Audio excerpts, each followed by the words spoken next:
The magical dragon tries to summon a goddess with miraculous beauty and healing powers. However, instead of the goddess, Kim Ojin appears. Disoriented and confused, he assumes he must be dead and starts recalling his past life. The grueling years in vet school, frequent scoldings, finally earning his veterinary license, and then enduring 3 years of underpaid work while caring for abandoned pets. After endless struggles, our protagonist manages to open a small clinic, but it barely survives. Customers are non-existent, and even the lights on his signboard have gone out. One night, as Ojin lies in bed reflecting on his miserable situation and overwhelming debt, he hears a strange sound. Before he can react, our boy suddenly finds himself in a cave surrounded by treasures and a radiant summoning circle. Convinced he's ended up in hell, he demands to know why he's been brought there. The dragon explains it summoned him to treat its pet. Expecting a terrifying monster, our hero is stunned when the dragon opens its claws to reveal a small, weakly sleeping fruit bat named Catlas. Observing the frail, dehydrated bat, Ojin immediately snaps into professional mode, asking about its name, symptoms, and how long the dragon has cared for it. Proudly, the dragon says he has owned Catlas for a week, ever since keeping pets became popular among dragons. Remembering his disdain for those who adopt pets on a whim, our protagonist asks if Catlas has been eating properly. The dragon confidently replies that he feeds it fresh animal blood, assuming the bat has a refined palate.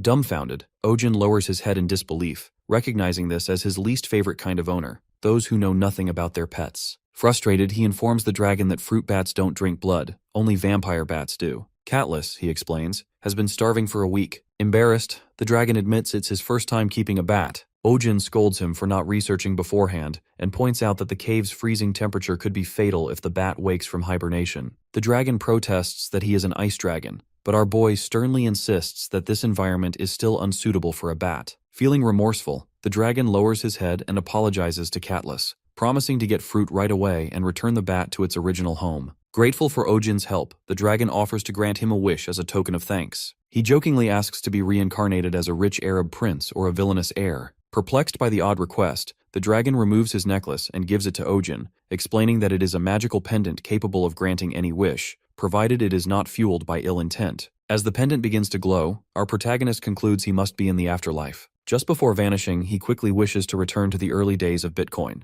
The dragon watches as Ojin disappears, then hurries to prepare fruit for Catlas, still puzzled by the strange goddess he had summoned. Moments later, our hero finds himself standing in a bustling street filled with people, noise, and the aroma of food. Still bewildered, he wonders if this is reincarnation or possession. A fruit seller, noticing his odd attire, asks if he is a traveler, and explains that he is in the Belmore region, famous for its inns and markets. Before he can respond, chaos erupts as a giant rabbit charges down the street, devouring fallen carrots. People scream and scatter, but Ojin remains frozen, marveling at the sight of a monster roaming freely among people. The fruit seller warns him that it's Lord Belmore's pet and urges him to run. Then, Ojin spots a small girl crying in front of the rabbit. Without hesitation, our boy rushes forward, grabs her, and pulls her away just before the creature can reach her. As the rabbit lunges again, his pendant glows, and a blue leash materializes around it. The crowd gasps, murmuring that he must be a wizard. The fruit seller, clutching her sister, remarks that our protagonist doesn't look like an ordinary traveler.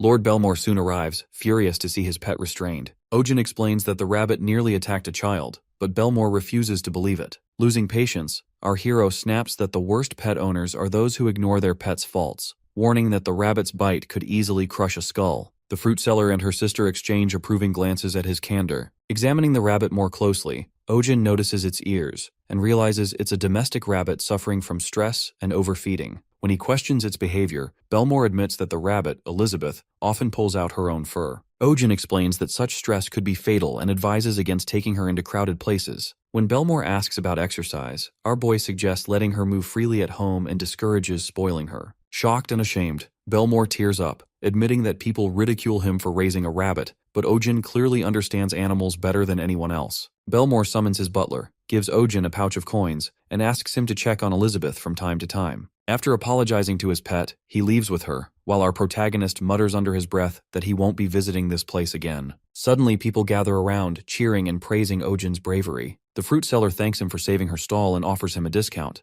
But when our hero explains he has no money, she points to the pouch. Opening it, he discovers gold coins and bites one to confirm it's real. Realizing it is, our boy smiles faintly, thinking that perhaps he can finally open another clinic here and pay off his debts from the human world. Ojin thanks all the interviewers who have come for the job selection and, half amused, remarks that he hopes one of them will be chosen. He then announces it's time to begin the interview, calling it a game of life and death. Briefly, our protagonist's thoughts drift to Lord Belmore, who had generously offered land and money when Ojin decided to settle down in this new place. Thanks to that support, the second branch of his pet clinic opens without trouble. Lord Belmore even prepares a shop for him, though it's oddly stocked with rabbit supplies. Still, our boy doesn't mind. After all, it's free, and his connection with Belmore already seems invaluable. Business soon takes over Ojin's days, but he realizes he knows very little about this world, especially about the dragon who brought him here. That creature had promised to send him home, only to abandon him in this strange land. Determined to find answers, our hero decides to post a notice outside his new shop, Animal Hospital Hiring Staff. Maybe he'll find someone who can manage both assistant and technician duties. When interviews begin, Ojin sits upright, studying the line of applicants. The first candidate, Thomas, proudly discusses his noble background, strict father, and gentle mother. Our protagonist listens for a moment, but soon grows weary of the man's self-importance. The next candidate, Philip, claims his family has been in the animal business for generations. This sounds promising at first, until he reveals they run a butcher shop. That's enough for Ojin to mentally cross him off the list. Apparently, finding normal people in this world is more challenging than expected. The third candidate steps forward, a man with a pale, tense expression and eyes that spell trouble. Our boy reminds himself not to judge by appearances, but his patience snaps when the man suddenly throws himself to the floor, begging to be hired. That seals it. Ojin decides he will absolutely judge people by how they look from now on. Before he can respond, a young woman steps out from the line of applicants. Without a word, she punches the man in the face, sending him flying across the room. She introduces herself as Selena, a roaming animal expert with experience in basic treatments. Her confidence and composure leave a strong impression, so Ojin hires her on the spot. The next afternoon, our protagonist sits inside his cozy new clinic, basking in the warm sunlight streaming through the window. It's already noon,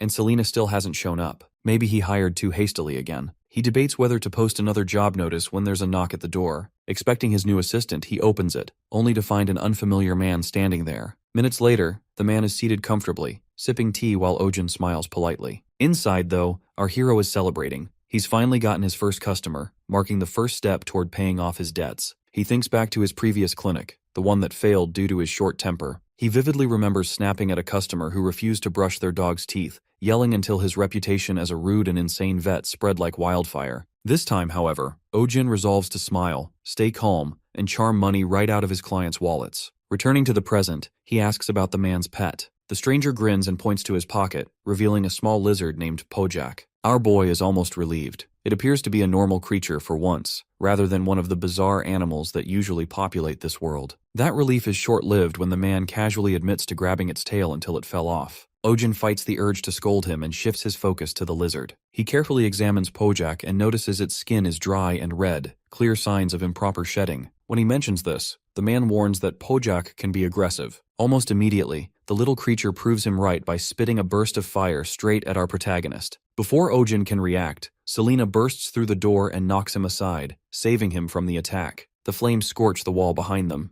Dazed and bleeding slightly from his mouth, Ojin mutters that getting hit might have been less painful. As he regains his composure, he realizes his first patient at the new branch is a salamander, a fire-breathing lizard that can't be handled bare-handed. He wonders if the clinic even has anything fireproof. Meanwhile, the man gazes dreamily at Selena, calling her beautiful, while she questions him about where he found the creature. He proudly explains he picked it up from the mountain behind the village, claiming it was love at first sight. Selena tells him that keeping a salamander is illegal, as they're endangered due to overhunting. Still, she reassures him that if they claim to be holding it temporarily for medical treatment, the authorities will likely overlook it as long as he releases the animal afterward. However, the man clutches Pojak tightly, his eyes filling with tears, and refuses to let go. Suddenly he bolts for the door, shouting that no one can separate him from his beloved salamander. Ojin stands in disbelief, staring at the open doorway. Selena hesitates for a moment before our hero snaps at her to go after him. And just like that, the clinic's very first examination turns into a ridiculous chase through town, a fitting beginning to another unpredictable chapter in Ojin's new life. Ojin sends Selena ahead to chase after the man, and the market bursts into motion. The fruit stall lady, who had just been humming about how peaceful things felt without the Lord Reverend's constant interference, quickly realizes that peace never lasts. She ducks behind her stall as the commotion sweeps by, deciding it's best to remain uninvolved. The man darts through the crowd, clutching something tightly to his chest with desperate determination, while our boy follows, out of breath but unwilling to give up. The stall lady watches the chaos and murmurs that whatever is happening, it's not her concern. The fleeing man mutters frantically about people trying to steal Pojak from him. Our protagonist and Selina continue the chase until exhaustion finally slows them down. Catching her breath, she remarks that Ojin could use more exercise, then refocuses on the salamander's urgent condition. He admits the creature's molt has layered dangerously and requires immediate help. Selina's expression hardens as she recalls the risk. A salamander that fails to molt will eventually erupt, its inner fire destroying everything nearby. There's no time to rest. They must find the creature before disaster strikes. Meanwhile, believing he's safe, the man returns home. Relieved, he places Pojak on the table, calling it fate that they're together. His euphoria quickly transforms into artistic inspiration as he begins to sing, letting a strange melody fill the air. Suddenly, panic replaces his creative mood when Pojak's body trembles and bursts into flames. In moments, his home is engulfed in fire. Coughing amid the smoke, the man tries to reason with the salamander, reaching out as though affection could calm the blaze. Pojak answers with another fiery blast, the flames growing even fiercer. Selina arrives just in time to drag the man to safety, while our hero braces himself against the heat, determined to restrain the creature gone wild. He ruefully thinks a fire extinguisher would be useful right about now, then his pendant glows. When the light fades, Ojin finds exactly that in his hand. There's no time to question this miracle. He rushes forward, dousing the flames until the salamander's resistance fades and the room falls quiet, save for the faint hiss of steam. As the fire dies away, Selina checks their surroundings. The man sits amid the ruins, muttering that the rampage must have been caused by the failed molt. He insists he'll care for Pojak better next time, his tone clinging to misplaced affection. Our protagonist regards him quietly, wondering if the man has any idea what true care means. Love without understanding, Ojin thinks, is just selfishness dressed up as devotion.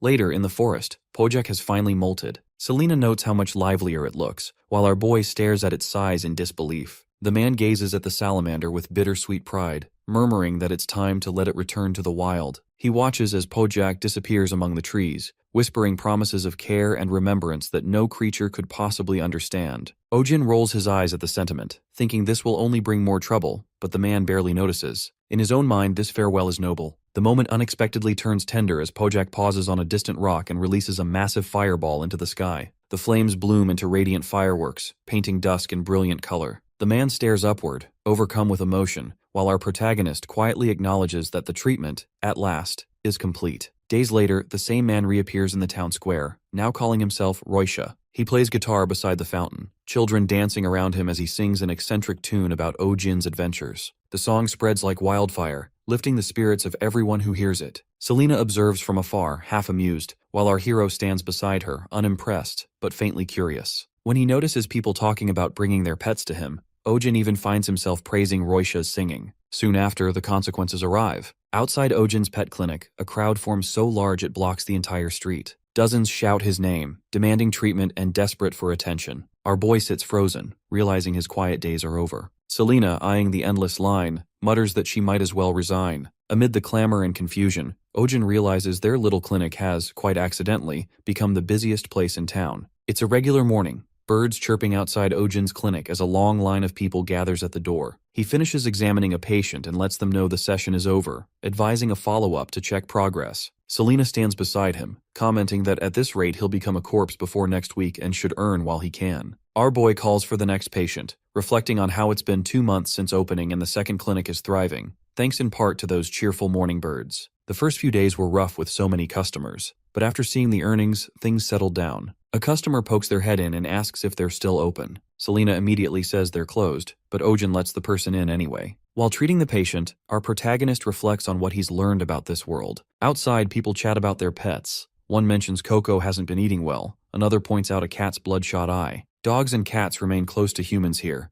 though their illnesses can be quite different. Later, Ojin stretches, remarking that the day has been exhausting. Selina informs him the next case is the last. Curious, he asks what animal it is, and Selina explains it's a shaman, once used for hunting, now popular pets, but aggressive toward anyone except their owners, leading to the highest abandonment rate. Our hero mutters that people who buy pets just to follow trends ought to disappear. He recalls hearing that shamans can grow as tall as a person's torso, with claws and teeth sharp enough to pierce a wild boar's hide. Selina warns him to be careful. The next customer presents a shaman pup, visibly exhausted and only 2 months old. The owner explains it's been limping since yesterday. Ojin examines the leg, noting a puppy this age should have healthy joints. Checking the paw, he finds a thorn lodged in it, removes it with tweezers, disinfects the wound, and assures them it will heal. The little shaman wobbles around, and our protagonist watches quietly while Selena glances over, mildly curious. As the owner leaves, Ojin sighs in relief, saying the day is finally over. Selena observes that he looked happy. He seems puzzled when she asks whether it's because the puppy was cute or because his shift has ended. Selena teases that it's rare to see him happy for reasons other than money. Ojin replies that none of today's patients were seriously injured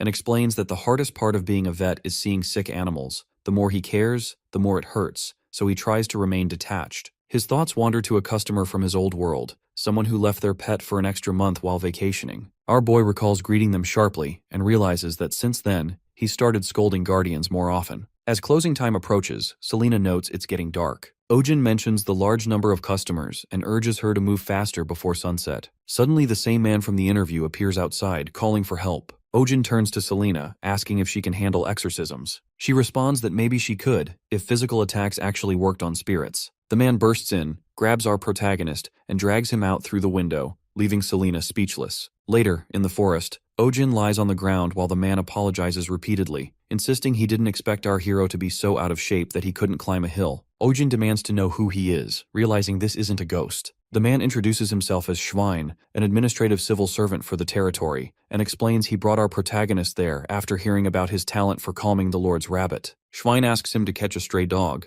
Ojin refuses, arguing he's a vet, not an animal rescuer. Selena, appearing nearby, adds pointedly that they're not a rescue team. Schwein insists they're the only hope left, explaining that 2 months ago the stray took over a spot in the middle of the mountain, right where their new trail construction is set to begin. They've tried to catch it, but the dog is too fast, and construction starts the day after tomorrow. If they can't capture it, troops will be sent, and the animal will be killed on sight. Our hero falls silent before finally asking where the dog is now, clarifying he's never captured animals and only wants to observe first. Schwein agrees, saying it's a bit further up the mountain. Ojin reminds him he hasn't agreed yet. He's just there to take a look. Selena, with a knowing smile, remarks that he's definitely going to end up doing it. At the site, Schwein points out where the stray usually stays. Suddenly, a noise catches their attention, and a shaman emerges from the shadows. Ojin recognizes it at once, while Selena notes that many people raise shamans, but just as many end up abandoning them. Many people keep shamans these days because it has become a trend, yet most end up neglected and forgotten. When Ojin observes the state of the shaman before him, he can tell it has been surviving alone for nearly 2 months, and probably hasn't eaten properly that entire time. Suddenly, a strange sound echoes from the forest, startling everyone. Assuming it to be some sort of monster, our protagonist turns toward the noise, just as the shaman lets out a piercing shriek and lunges at him. Selena swiftly steps in, pulling our boy out of harm's way and warning that it's dangerous to stay so close. Ojin remarks that turning your back and running from an enraged dog is the worst possible reaction, while Selena retorts that doing nothing would just let the animal tear them apart.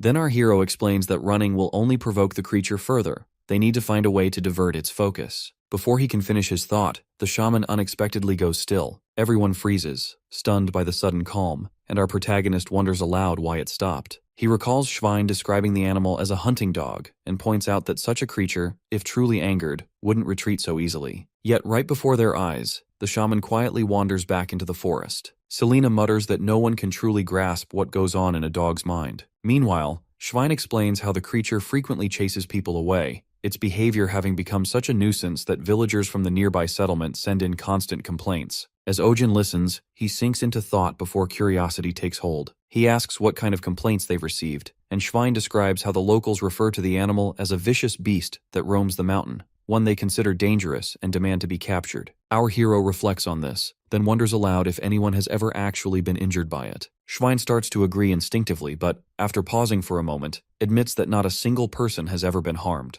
Turning to Selena, our protagonist recalls that she once mentioned the loyalty of shamans toward their masters, and asks if she still believes it. Selena confirms that she does, and Ojin's expression shifts slightly, as though something has just clicked in his mind. The next morning, Ojin and Selena set out toward the nearest village at the base of the mountain. Their focus shifts from confronting the stray to uncovering the story behind it. Now, our boy seeks the dog's former owner, believing that understanding its past is the key to reaching it. Though time is short and other methods might seem easier, he knows that simply trapping the animal with food will not work. The dog's frail, hungry body speaks of something stronger than instinct, an unbroken bond that hunger cannot override. As they walk, memories and thoughts intertwine in Ojin's mind. He remembers how some owners issue a gentle command for their pets to stay, assuring them they'll return soon, only to disappear and never come back. That same kind of loyalty and betrayal must lie at the heart of this dog's suffering. Our protagonist has seen people capable of abandoning those who trust them most, and the idea fills him with quiet anger. Resolute,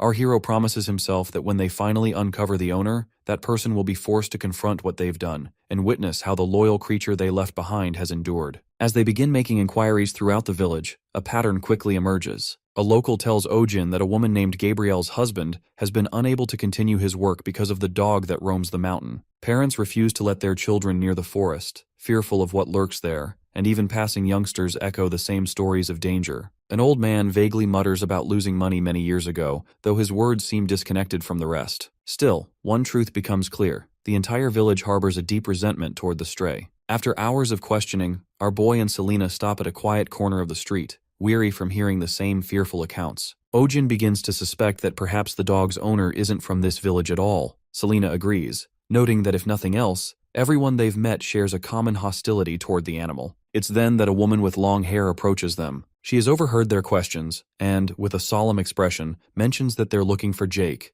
the man who once owned the dog. She urges them to follow her and leads them toward Jake's house. Ojin notices how distant the home is, almost hidden among the trees, and the woman explains that Jake lived alone, separated from the villagers, which is why so few people knew him. When they reach the small wooden house, she stops near a modest grave by the entrance and quietly reveals that Jake died 2 months earlier in a landslide. She explains he had no family and that she herself arranged the funeral. Furthermore, she insists that Jake never abandoned his dog, he simply never made it back. The woman also confesses she once tried to bring the dog home but failed, and now, with sadness heavy in her tone, she begs them to help the animal, whom she calls Max. The weight of her words sinks deeply into Ojin. A quiet remorse fills him as he realizes how wrongly he had judged the situation. Our hero offers a silent prayer for Jake's peace, expressing his regret, and makes a firm promise that they will save Max, no matter what it requires. Later, back in the forest, Schwein remarks to the officers who have just arrived that he expected them the following day, noting they must have finished their prior mission earlier than anticipated. He suggests postponing their current task, to kill Max, until tomorrow,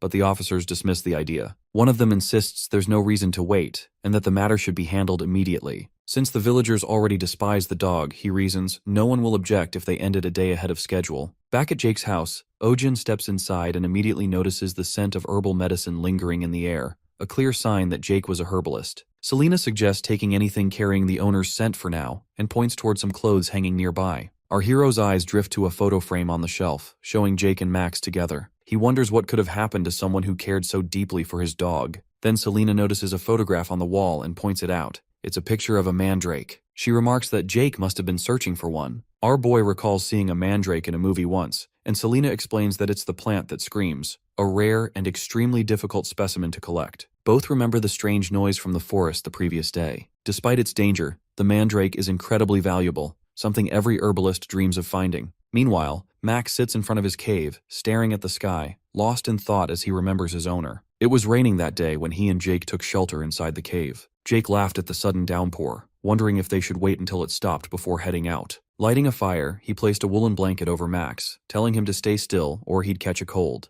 Max cuddled close, and Jake, though exhausted, smiled and said they were lucky to have found shelter. While looking around, Jake noticed a plant growing near the cave wall. Recognizing the shape of its leaves, he realized it was a mandrake. Astonished, he admitted he never thought he'd see one outside of books. Excited, he decided to return home to get his gear, telling Max to wait and promising he'd be right back. Max barked softly, but Jake reassured him it wasn't far. Smiling, he stepped out into the rain. Then, a sudden landslide of massive rocks came crashing down, killing him instantly. Time passed. The fire in the cave died out, but Max continued to wait faithfully. The next week, some tourists passed by. One of them noticed the dog had been there for a while. They assumed he'd been abandoned and, feeling pity, decided to feed him. But when they approached, Max shrieked and backed away in fear, driving them off. Startled, the tourists left, muttering that the dog was dangerous and that it was no wonder the owner had left it. Max returned to the cave and sat again, waiting for Jake, unaware he would never return. In the present, as Max recalls Jake, the officers approach. One suggests there's no need to rush since it's getting late.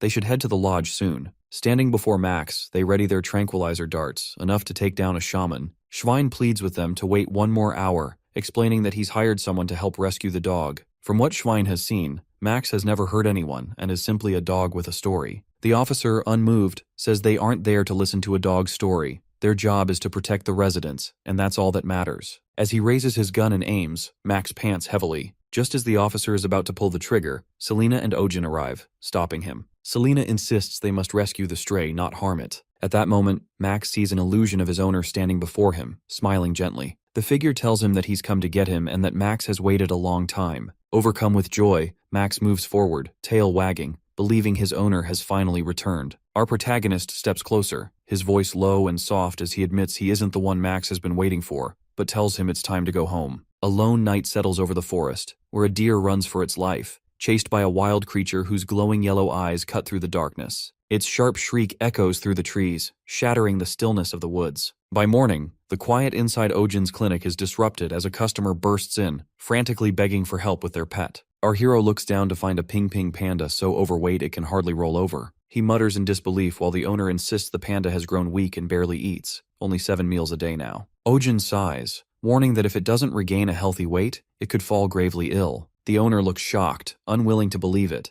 and our boy calls for the next patient without another word. Schwein steps in with his usual courteous smile, greeting our protagonist politely. The sight of him reminds Ojin of Max, the dog that once came down from the mountain after losing his owner. Max had lingered for days by his master's grave, unable to accept Jake's death, pitied by everyone in the village until he finally opened up to the one who visited and cared for him, Schwein. When Ojin asks what brings him there and if something has happened to Max, Schwein denies it and instead reveals a mandrake plant from his bag. Selena notices something odd about it. Its root is exposed above the soil, unlike most mandrakes that prefer to stay buried deep. Schwein explains that Jake, before his passing, had discovered the mandrake and decided to keep it as a memento. Yet, when they tried to replant it, the mandrake kept forcing itself out of the ground, screaming endlessly day and night until everyone in the village was forced to wear earplugs. Some even suffered ruptured eardrums. Selena mentions that such behavior can happen, as mandrakes are known to be temperamental about their surroundings. Schwein sighs that the plant has become impossible to manage, noting that it is quiet now only because it is asleep, but once it wakes, chaos begins. He pleads for Ojin to take it. Our protagonist refuses, insisting he treats animals, not plants, and that anything that screams can't even be considered one. Schwein insists it is neither plant nor animal but something far worse, a demon. Ojin retorts that if that's the case, the church would be a better place to take it. Before another word is exchanged, the mandrake stirs. Schwein panics, shouting that it's waking and hastily leaves it behind, fleeing the clinic with his companions before our hero can stop them. Frustrated, Ojin curses after them, muttering that he's seen people abandon many things but never a plant. Selena quickly covers the mandrake with a glass shield and reminds him that mandrakes are valuable herbs. Every part of them, from leaf to root, can revive the dying. Our boy grumbles about their worth if they can't be controlled. Suddenly, the mandrake opens its eyes. Selena warns him to cover his ears before it screams, fearing for their eardrums. Ojin, panicking, complains about his missing noise-canceling headphones and braces himself. But instead of screaming, the mandrake smiles. Confused, he watches as Selena studies its behavior. She realizes it seems to like him and asks him to take out his necklace. As soon as he does, the mandrake's eyes widen and it begins dancing with joy. Our protagonist can hardly believe it, while Selena laughs, saying it looks as happy as a sunflower toy she once saw. He mutters about how disgusting that comparison sounds, but Selena simply tells him to raise it in his room for now. Despite his protests, he ends up doing just that. Later that night, a loud knock wakes our hero. Half asleep, he complains that night visits cost extra until a woman rushes in with a wounded dog bleeding heavily. Seeing the deep gashes, our protagonist mutters that the injuries are too severe to stop the bleeding. Selena reminds him that mandrake leaves have strong clotting properties, and at his instruction, she approaches the plant. The mandrake watches her suspiciously, so she hesitates, suggesting Ojin should ask it himself. He grumbles at the absurdity of asking a plant for permission, but does it anyway. As soon as he asks for a leaf, the mandrake smiles, dances, and hums softly. Though baffled, our boy takes the leaf and manages to stop the bleeding, saving the dog's life. The woman weeps with gratitude as our protagonist yawns and tells her to return for follow-up care before heading back to bed. Only half an hour later, another urgent knock disturbs his rest. This time, a man stands at the door with a mauled deer in his arms, begging for help. The animal's body is covered in brutal wounds, and Ojin grimly notes that they aren't from hunting,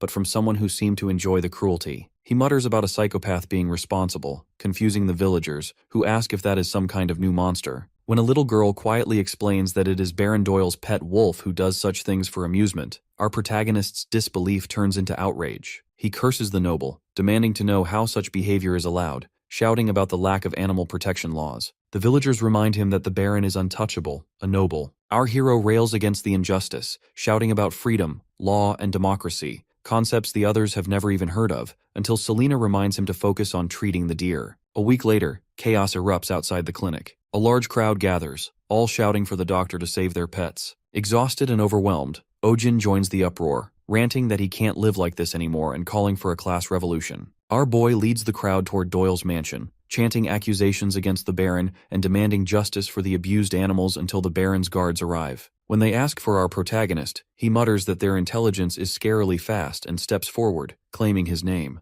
To his surprise, the guards bow and respectfully escort him to the castle. Inside, he finds a massive blood-fanged wolf lying on the floor, gravely wounded. Baron Doyle stands beside it, desperate, begging Ojin to save his beloved pet, promising anything in return. Our hero and Selena stand frozen, stunned by the sight of the very creature that had caused so much suffering. After a week of beast attacks, the townspeople gather, whispering about a magical creature spotted in the western forest. Rumors spread that the banished wolf has been killed and a giant man-eating monster now stalks the woods, attacking people after preying on animals. Fear sweeps through the crowd. Some believe the village is doomed and talk of fleeing to the lower settlement. Others insist there's no need to worry since Baron Doyle has launched a monster subjugation operation. They mention a massive trap set in the forest and soldiers patrolling day and night. The villagers praise the Baron as dependable, convinced they live safely under his protection. Our hero listens, fully aware the truth is quite different. He recalls seeing the Baron weeping and shouting for his men to catch the monster that attacked his child, while his servants worked to calm him and quietly handled the situation. To Ojin, the scene resembles media manipulation from his own world. Selena stands beside him, noticing the wary look on his face.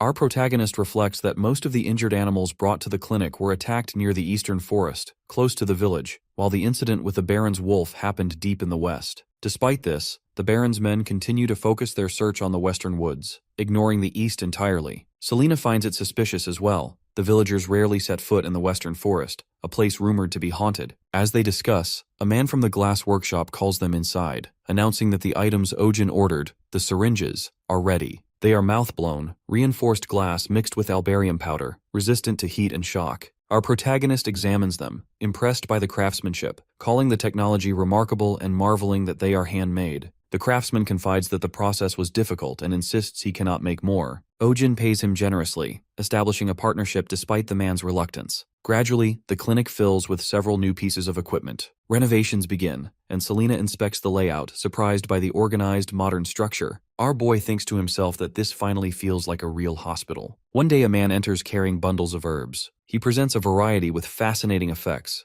Some induce sleep when consumed or inhaled, others relieve stomach pain or prevent coughing, and one herb has antiseptic properties. Ojin examines them in disbelief, finding their effects extraordinary, some even rumored to treat fatal diseases. He mutters that nothing like this exists even in his world, while Selena mocks his skepticism. Suddenly, a girl dashes in, calling for Ojin to come quickly because the monster has been caught. In the forest, soldiers, hounds, and Baron Doyle stand gathered around the shattered trap, a roaring sound echoing through the trees. The soldiers push forward, claiming the monster is cornered. As our hero approaches, the creature's shadow appears, only to reveal a small cat, crying angrily. Everyone falls silent. The soldiers hesitate, noting it looks like an ordinary street cat, but the Baron insists it is the very creature that terrified his wolf, pointing to its claws and teeth as proof of its evil nature. Ojin realizes the soldiers are serious as they throw a net over the cat. The animal struggles and cries as the Baron laughs, ordering it to be burned. Our protagonist objects, but the Baron demands the cat be dragged alive for public execution. Watching the terrified animal, our hero is reminded of his own world, where a man once brought an injured cat to his clinic, explaining he used to feed it in the shopping district before someone hurt it. Ojin had called such people demons, despising animal abusers above all else. Back in the present, the cat tears through the net, sending the soldiers into a panic as they shout to trap it again. Suddenly our boy gets an idea. He yells for everyone to cover their mouths and noses, then points at the cat's forehead. A scar shaped like the letter M glows faintly above its brow. He declares it the mark of a great demon, the one that brings global plague, the mark of Corona, the great pandemic. Ojin declares the cat to be a demon, the very embodiment of the Great Plague, claiming the infection first spread through rats, then passed to a cat that devoured the infected rodents and absorbed their dark magic, becoming an even stronger carrier of disease. According to our protagonist, this cat is the source of the coming disaster. Once the illness begins to spread, he warns, half the population will disappear. The people, already ready to kill the cat, listen in disbelief. The soldiers scoff at his claim, and even Baron Doyle presses for the truth, doubting our hero's story. Despite their skepticism, Ojin stands firm, recalling a world much like this one that once waged war against a similar plague, a world filled with masks, fear, and chaos. He insists the creature may indeed carry demonic energy, but is still young enough to suppress. Our boy adds that, in his world, a cure was found, and the same might be possible here. Turning to Selena, Ojin silently hopes she'll back his bluff. She does, calmly explaining that with the cat's blood and the right herbs, it might be possible to create a cure. Outwardly composed, our hero worries his ruse might fail. The soldiers mock the story as foolish, but before tensions rise further, the Baron grants Ojin a week. Within that time, he is to heal the creature and present it at the castle, after which the cat will be executed publicly. Back at the clinic, our protagonist exhales in relief, thanking Selena for her quick thinking and impressed at how convincingly she played along. She replies that she hadn't lied. Technically, a cure could be made using the creature and mandrake roots, though it would require hundreds of mandrakes. She asks why he wants to save the animal, warning that once it awakens, its strength may be impossible to control. Ojin explains that this cat isn't the one responsible for the village attacks. He shows records of animal injuries, pointing out that the wounds differ in both size and shape from those the cat could have inflicted.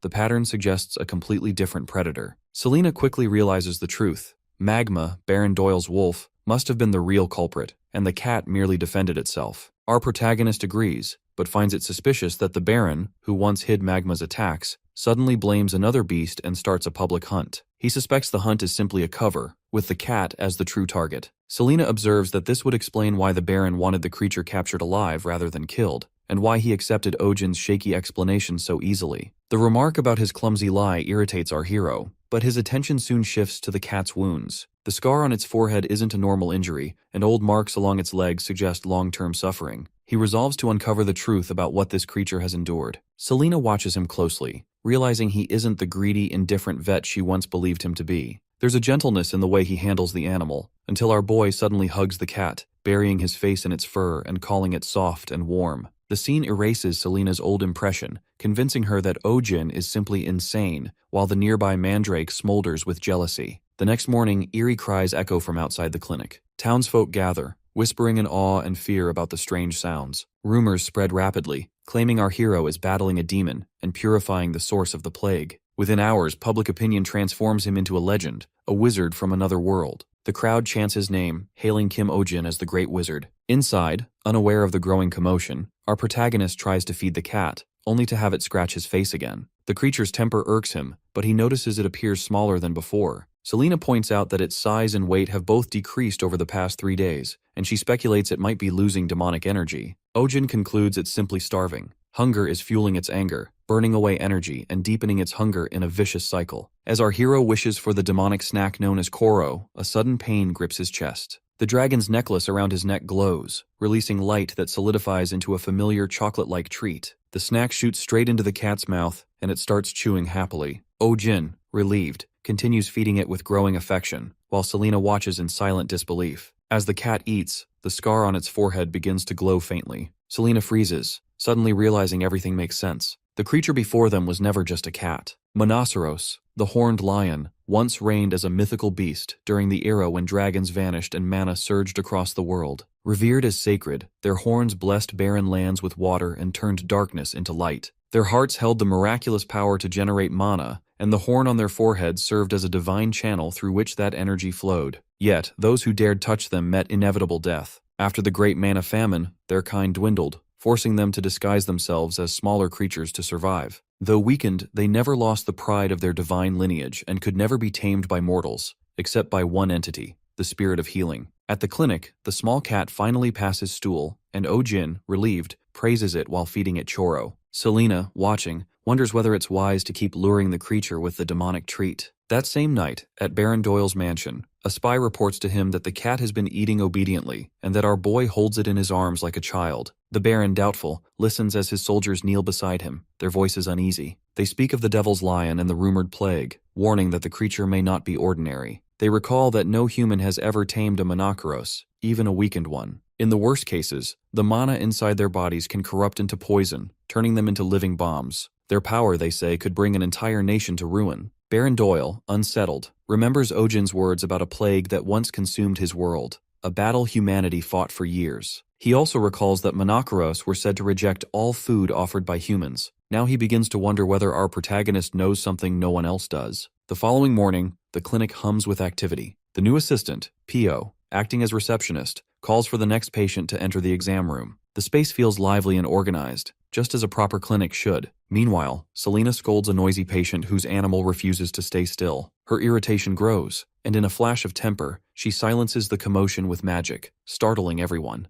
Ojin watches, horrified as she repeats her spell on another customer, creating chaos inside the clinic. Then, without warning, Selena requests a sudden half-day leave and disappears. Again. Later, our protagonist discovers her handwritten note declaring her absence without leave. The sloppy calligraphy only fuels his frustration. He rants that even real veterinarians wouldn't act so unprofessionally. Desperate for help, that's why he calls on Pio, a nearby acquaintance, to fill in temporarily. To his surprise, Pio proves exceptionally capable, handling clients, lifting supplies, and maintaining order with cheerful diligence. Her work ethic impresses our hero so much that he starts considering her for a permanent position. Amid the busy day, Ojin notices something odd. The clinic, normally filled with animal noises, has suddenly fallen silent. The next morning, the mystery reveals itself when a familiar patient returns. Ping Ping the hamster. Ojin stares in disbelief. The creature that once weighed barely half a kilogram now appears 10 times larger, nearly the size of a small dog. He wonders aloud if it's turned into a panda. The owner corrects him, calling it a flopper dog.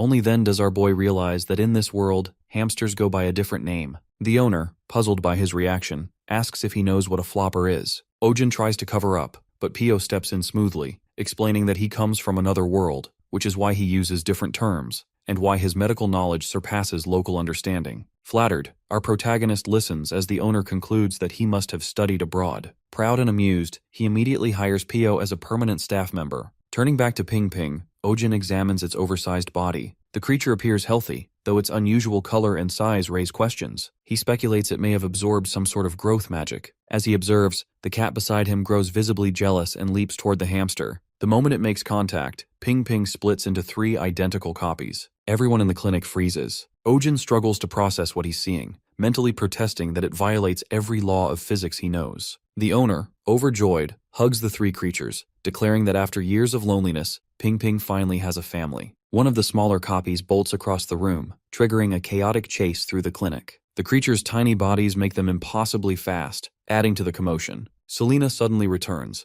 appearing out of nowhere. With effortless precision, she captures all 3, 2 in her hands and 1 between her teeth, and declares them to be bloops.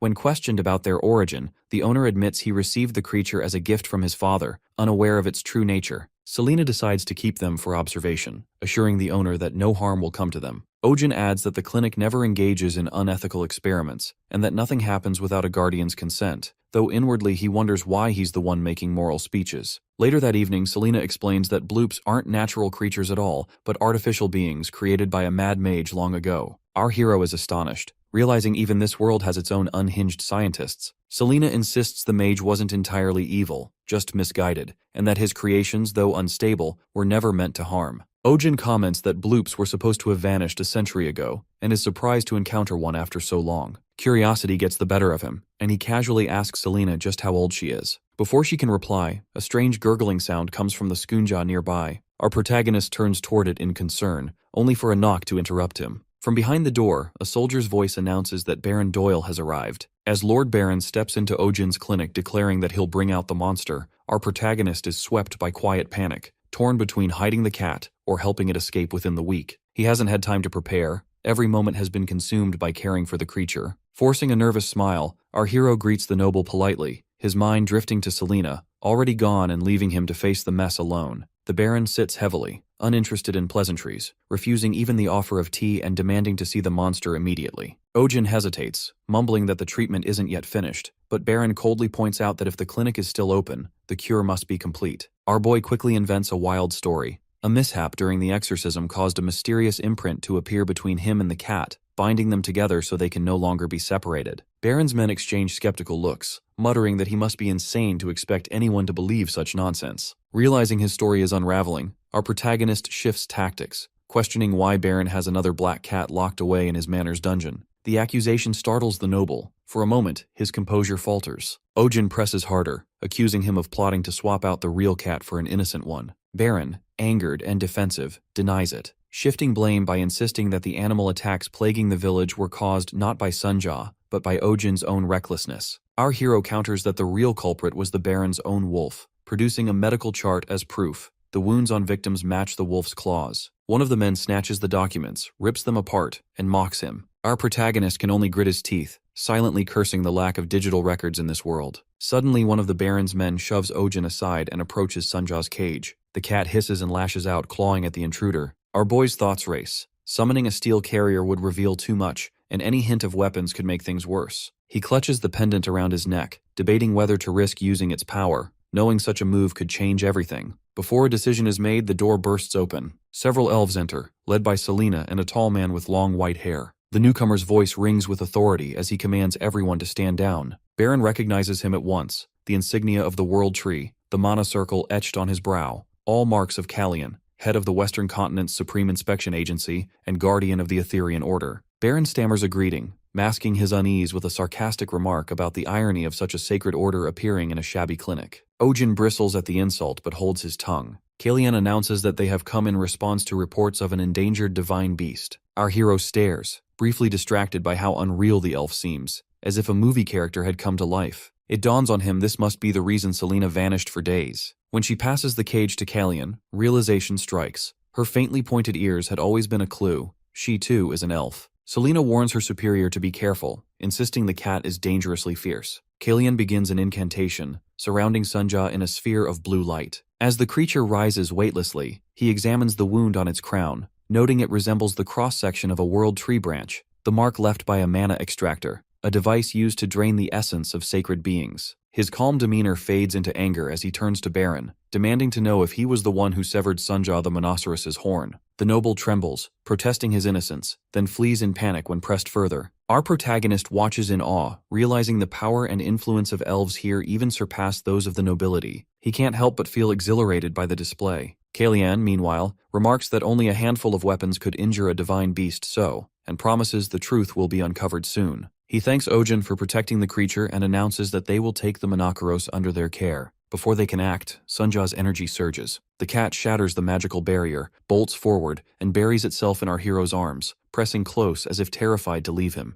The elves freeze in disbelief, a sacred being seeking comfort from a human. Sunja clings to Ojin's necklace, body trembling. Callian's gaze narrows as he studies the pendant, recognition dawning in his eyes. He murmurs to his companions that the rumors are true, and that the implications are greater than expected. Our protagonist feels uneasy under the scrutiny. It's the same look his university professor gave him before trying to recruit him for graduate school. Even Selena now watches him with unreadable eyes. After a pause, Callian decides to entrust Sunja to Ojin, explaining that although standard procedure would be to bring both human and beast to headquarters for investigation, Selena's presence inspires enough trust. She only shrugs, her boredom apparent. Our boy can't help but question her lack of enthusiasm, wondering how she manages to remain so calm through everything. Callian performs another spell, conjuring a delicate necklace and placing it around Sunja's neck. The charm glows faintly with protective magic, designed to help the creature regain power in place of its lost horn. Sunja squirms, clearly irritated by the adornment. One of the elves explains the enchantment also contains an emergency signal, allowing them to sense instantly if the creature falls into danger. Ojin marvels at their magical sophistication. It's practically an automatic rescue system. Callian then produces a ring and presents it to our hero as a token of gratitude, explaining that it shares the authority of the Celestian family along with similar protective magic. Ojin accepts hesitantly, half honored,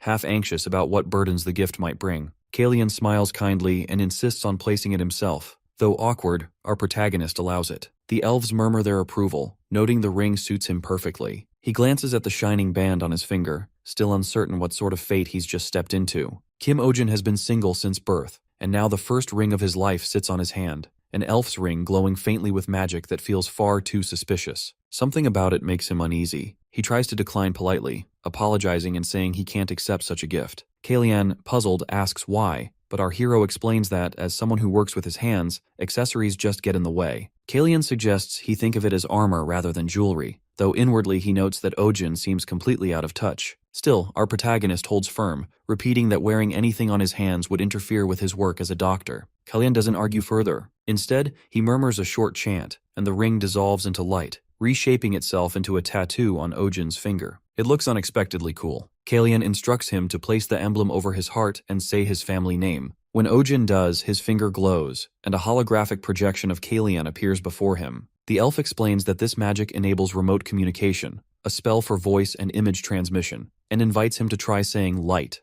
Our boy repeats the word, and a small beam bursts from his fingertip. The elves watch with faint amusement as he waves his hand excitedly, genuinely impressed by the spell. Kalian assures him there are other functions he'll discover over time, but the most important is the protection enchantment bound within it. Ojin expresses his gratitude, still unsettled by how the ring transformed into a tattoo that feels so advanced. Selena looks on, faintly amused, recalling how adamantly he refused the ring but now seems pleased with the result. Kalian's attention shifts to the necklace around our protagonist's neck, and curiosity flickers across his face. When Ojin explains it came from a dragon, the elves are stunned. Dragons are believed to have vanished 1,000 years ago. He clarifies that he heard the same, but explains he once treated a dragon's sick pet as a healer. In return, the dragon gave him the necklace and promised to send him home, but instead, Ojin ended up in this world by mistake. Realizing once again how deeply everyone here understands magic, our hero asks if anyone knows how to send him back. Before he finishes, all three elves stare at him wide-eyed, then kneel. They begin chanting reverently to the spirit of healing, thanking fate for granting them the honor of meeting him. Ojin freezes in bewilderment. They really think he's some kind of divine being.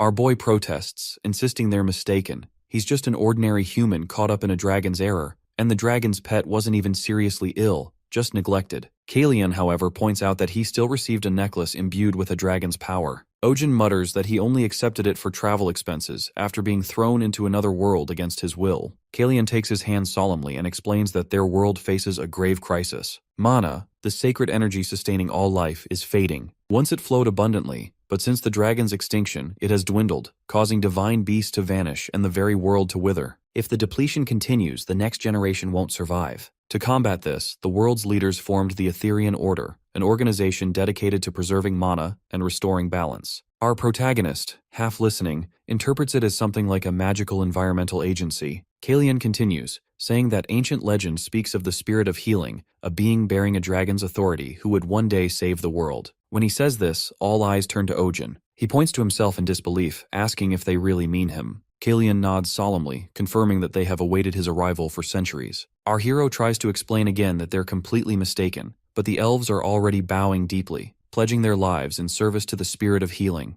The Celestian family and the Etherian Order both vow to protect him. Our protagonist feels the weight of their devotion crushing down, his thoughts spinning. He wants to scream that it's all nonsense, that the dragon who brought him here must have been insane. Inwardly, he curses the creature, wondering what kind of joke this is. The next morning, the chaos of divine misunderstandings gives way to the familiar routine of his clinic. A customer arrives carrying a flying fish and explains it can no longer fly. Ojin examines it carefully and determines that its nutrition is fine, it's simply aging. The owner looks disappointed, asking if there's any way to slow the process or help it regain flight. Our protagonist gently explains that aging is natural and inevitable, something that must be accepted. The owner hesitates, then confides that her bedridden father has loved flying fish all his life. He once raised several, but since falling ill, they've weakened one by one, and now only one, Lumi, remains. She was the mother's proposal gift. Decades ago, when her father asked her mother to marry him, he released Lumi into the night sky, her glowing fins sparkling like a star. Back then, flying fish could emit light as they soared, making them prized companions for festivals and celebrations. Listening,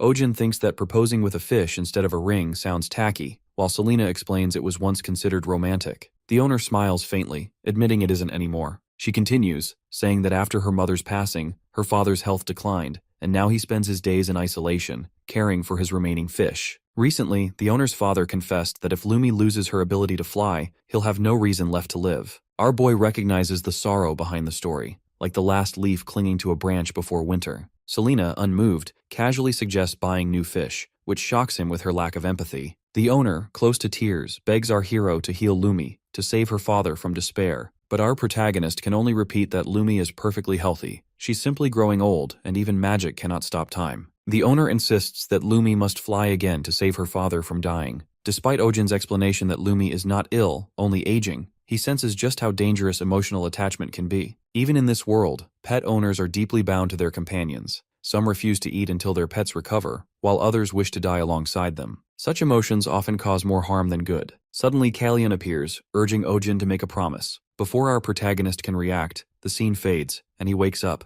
It had all been a dream. In the morning, our hero greets Pio, who immediately notices the dark circles under his eyes. She confesses she also stayed up through the night. Pio assumes he was worrying about Lumi, the flying fish, though he denies it. She reflects that the fish's condition might not be due to aging, but to a lack of mana. She recalls that, when she was young, the glow of flying fish dimmed as the world's mana began to decline, and as mana in the air weakened, the fish gradually lost their ability to fly. Ojin realizes the situation is much like environmental pollution in his own world. The ecosystem here is collapsing in a similar way. He remembers the elves' words about him being destined to save this world. Selena joins the conversation, confirming that the problem extends beyond flying fish. Many animals are falling ill. What's often labeled as aging or unknown illness is actually caused by mana depletion. The clearest proof, she says, is Monokoros, who was once a lion. Our boy recalls that Sunja was originally a lion as well, and though she looks adorable as a cat now, he wonders what her true form was like. He pictures her grooming herself in the same way, even as a lion. A thought occurs to our protagonist. He asks Pio what illness typically affects guardians of the flying fish. She recalls it as a condition that weakens bones, causing easy fractures. Ojin asks Selena about the usual medicine prescribed. She names bloom root for bone healing, blood root for pain relief, and other supportive herbs. When he asks about side effects, Selena mentions that blood root causes fatigue and nerve dulling over time. Our hero immediately recognizes this as the issue and requests a medicine to counter those effects. Selena replies that such a medicine exists, but it cancels out the original effects. Still, our boy insists on knowing how to make it. Selena gestures behind her, and our protagonist realizes she means the mandrake. As he approaches, the mandrake frowns. Ojin explains that he only needs a few leaves, but the plant suddenly screams so loudly that everyone, Selena, Pio, and our hero, covers their ears. The mandrake starts crying, leaving him frustrated.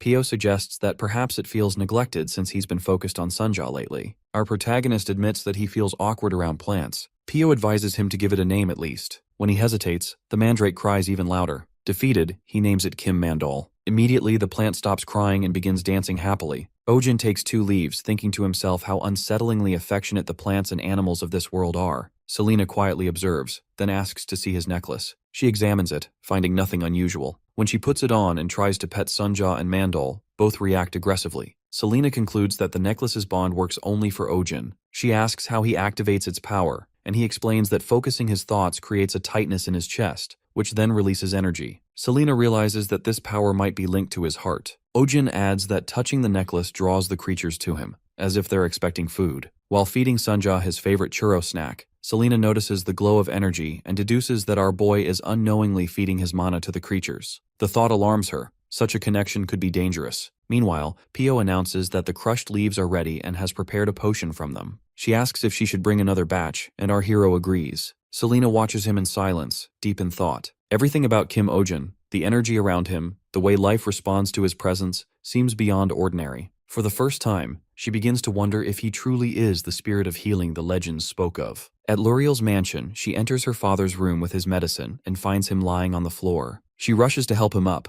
quickly realizing that he had tried to stand because Lumi wanted to stay near the window. Despite his frailty, he insists he's fine. Luriel worries that his weak bones make such movements dangerous, but he simply responds that his time is limited anyway. She protests, insisting his illness can still improve, yet he believes death comes not only from disease, but also from losing hope. Tears fall as she begs him to stop speaking that way, but he refuses. At that moment, Ojin arrives with Selena, Pio, and the rest of his group, interrupting the emotional scene. He boldly declares that people die not from illness or fate, but from misinformation, incorrect prescriptions, bad habits, and a lack of proper care. Both Luriel and her father are startled by the sudden appearance. Our protagonist introduces himself and explains that Lumi's inability to fly isn't due to old age, but rather the side effects of the drugs her father has been taking. The father is confused, insisting he's the one taking the medicine, not Lumi. Our hero clarifies that flying fish still retain their aquatic grooming instincts. They clean the food or individuals they care about. Lumi, by grooming her father's hair and beard, absorbed the medicine's residue through contact. Luriel recalls how Lumi had spent nights near her father, brushing against him. The old man realizes the truth and mutters that this explains why his beard always appeared so shiny. Ojin confirms this and presents syringes containing the cure he developed. He explains that the fish will regain its energy within a day or two. The father jokes he'll shave everything off to avoid repeating the problem. Our protagonist begins the treatment, holding each fish while Pio restrains them so he can inject the medicine. When finished, he notes that it's a fast-acting drug. Moments later, Lumi begins to stir and suddenly lifts into the air, glowing faintly as she flies toward the father. He gazes at her, realizing it isn't a dream. One by one, the other fish begin to glow and rise, their bodies emitting a soft blue light. The entire room fills with shimmering brightness as the fish circle above. Luriel and her father watch in awe. The sight reminds her father of the day he proposed to her mother, using glowing fish that soared into the sky just like this. Holding Lumi, he is deeply moved. Pio observes quietly, understanding that the reaction came from contact with Ojin's blood and mana, and realizing that he isn't ordinary. Selena reaches a similar conclusion, wondering if he's truly the one spoken of in the prophecy, the spirit of healing. Later, Selena meets with Kalian to discuss it. Kalian believes everything aligns perfectly with the prophecy, and asserts that Ojin's bond with Monoceros is irrefutable proof. Selena questions his decision to give our protagonist the ring that does not belong to him, but Kalian insists that the original owner would have approved. He admits that rumors of the spirit of healing will soon spread across the world, and that they plan to use this to uncover the truth behind hidden forces rather than simply chasing enemies. Selena realizes this is why Baron Doyle was released, to draw out those working behind the scenes. Kalian reassures her that Ojin won't be harmed, and points out that it's no coincidence she met him in this village. Selena recalls first seeing our hero when he subdued a giant rabbit in the village while wearing his mysterious necklace. Although she admits he is unique, she remains doubtful that he is the spirit of healing. Kalian tells her to keep watching, reminding her that the prophecy doesn't only speak of salvation, it also warns of the trials that must come before it. Another quiet morning unfolds at Ojin's clinic. Inside, a blob known as the Bloop sits hunched on a leaf once again,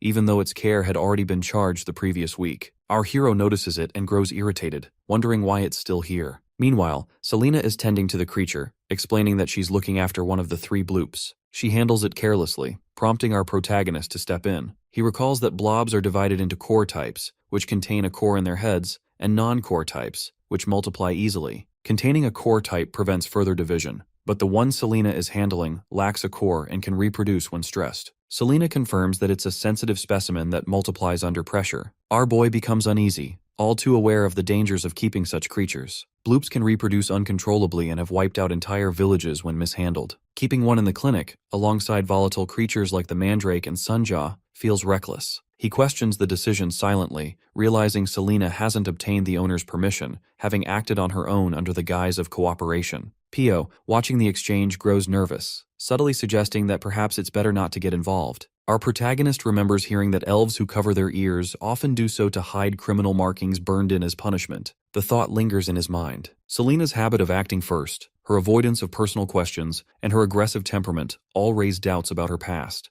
Ojin briefly considers dismissing her, but decides against it given the clinic's heavy workload. Before he can dwell further, Selena signals that it's opening time, and the routine continues. Elsewhere, at Baron Doyle's castle, the Baron speaks through a Lagrima crystal with a mysterious figure. The man demands to know why the Etherian Order appeared at Ojin's clinic. The Baron explains that they burst in suddenly, mentioned a divine beast, interrupted his work, and left. The man grows angry, accusing the Baron of letting the Etherian Order take the Monoceros. The Baron apologizes and promises to recover it, but adds that he doesn't need to steal the beast, as it's already with Kim Ojin. The man is shocked, knowing Monoceros cannot typically coexist with humans. The Baron insists it follows our protagonist willingly. The man orders him to silence everyone who knows, calling him incompetent. The connection ends, leaving the Baron frustrated after a long scolding. He instructs his butler to summon Theodore and Alex, who are currently on leave. The butler mentions they were granted time off after complaining about overtime. The Baron, angered, cancels their leave and demands they be brought back, realizing the problem is only getting worse.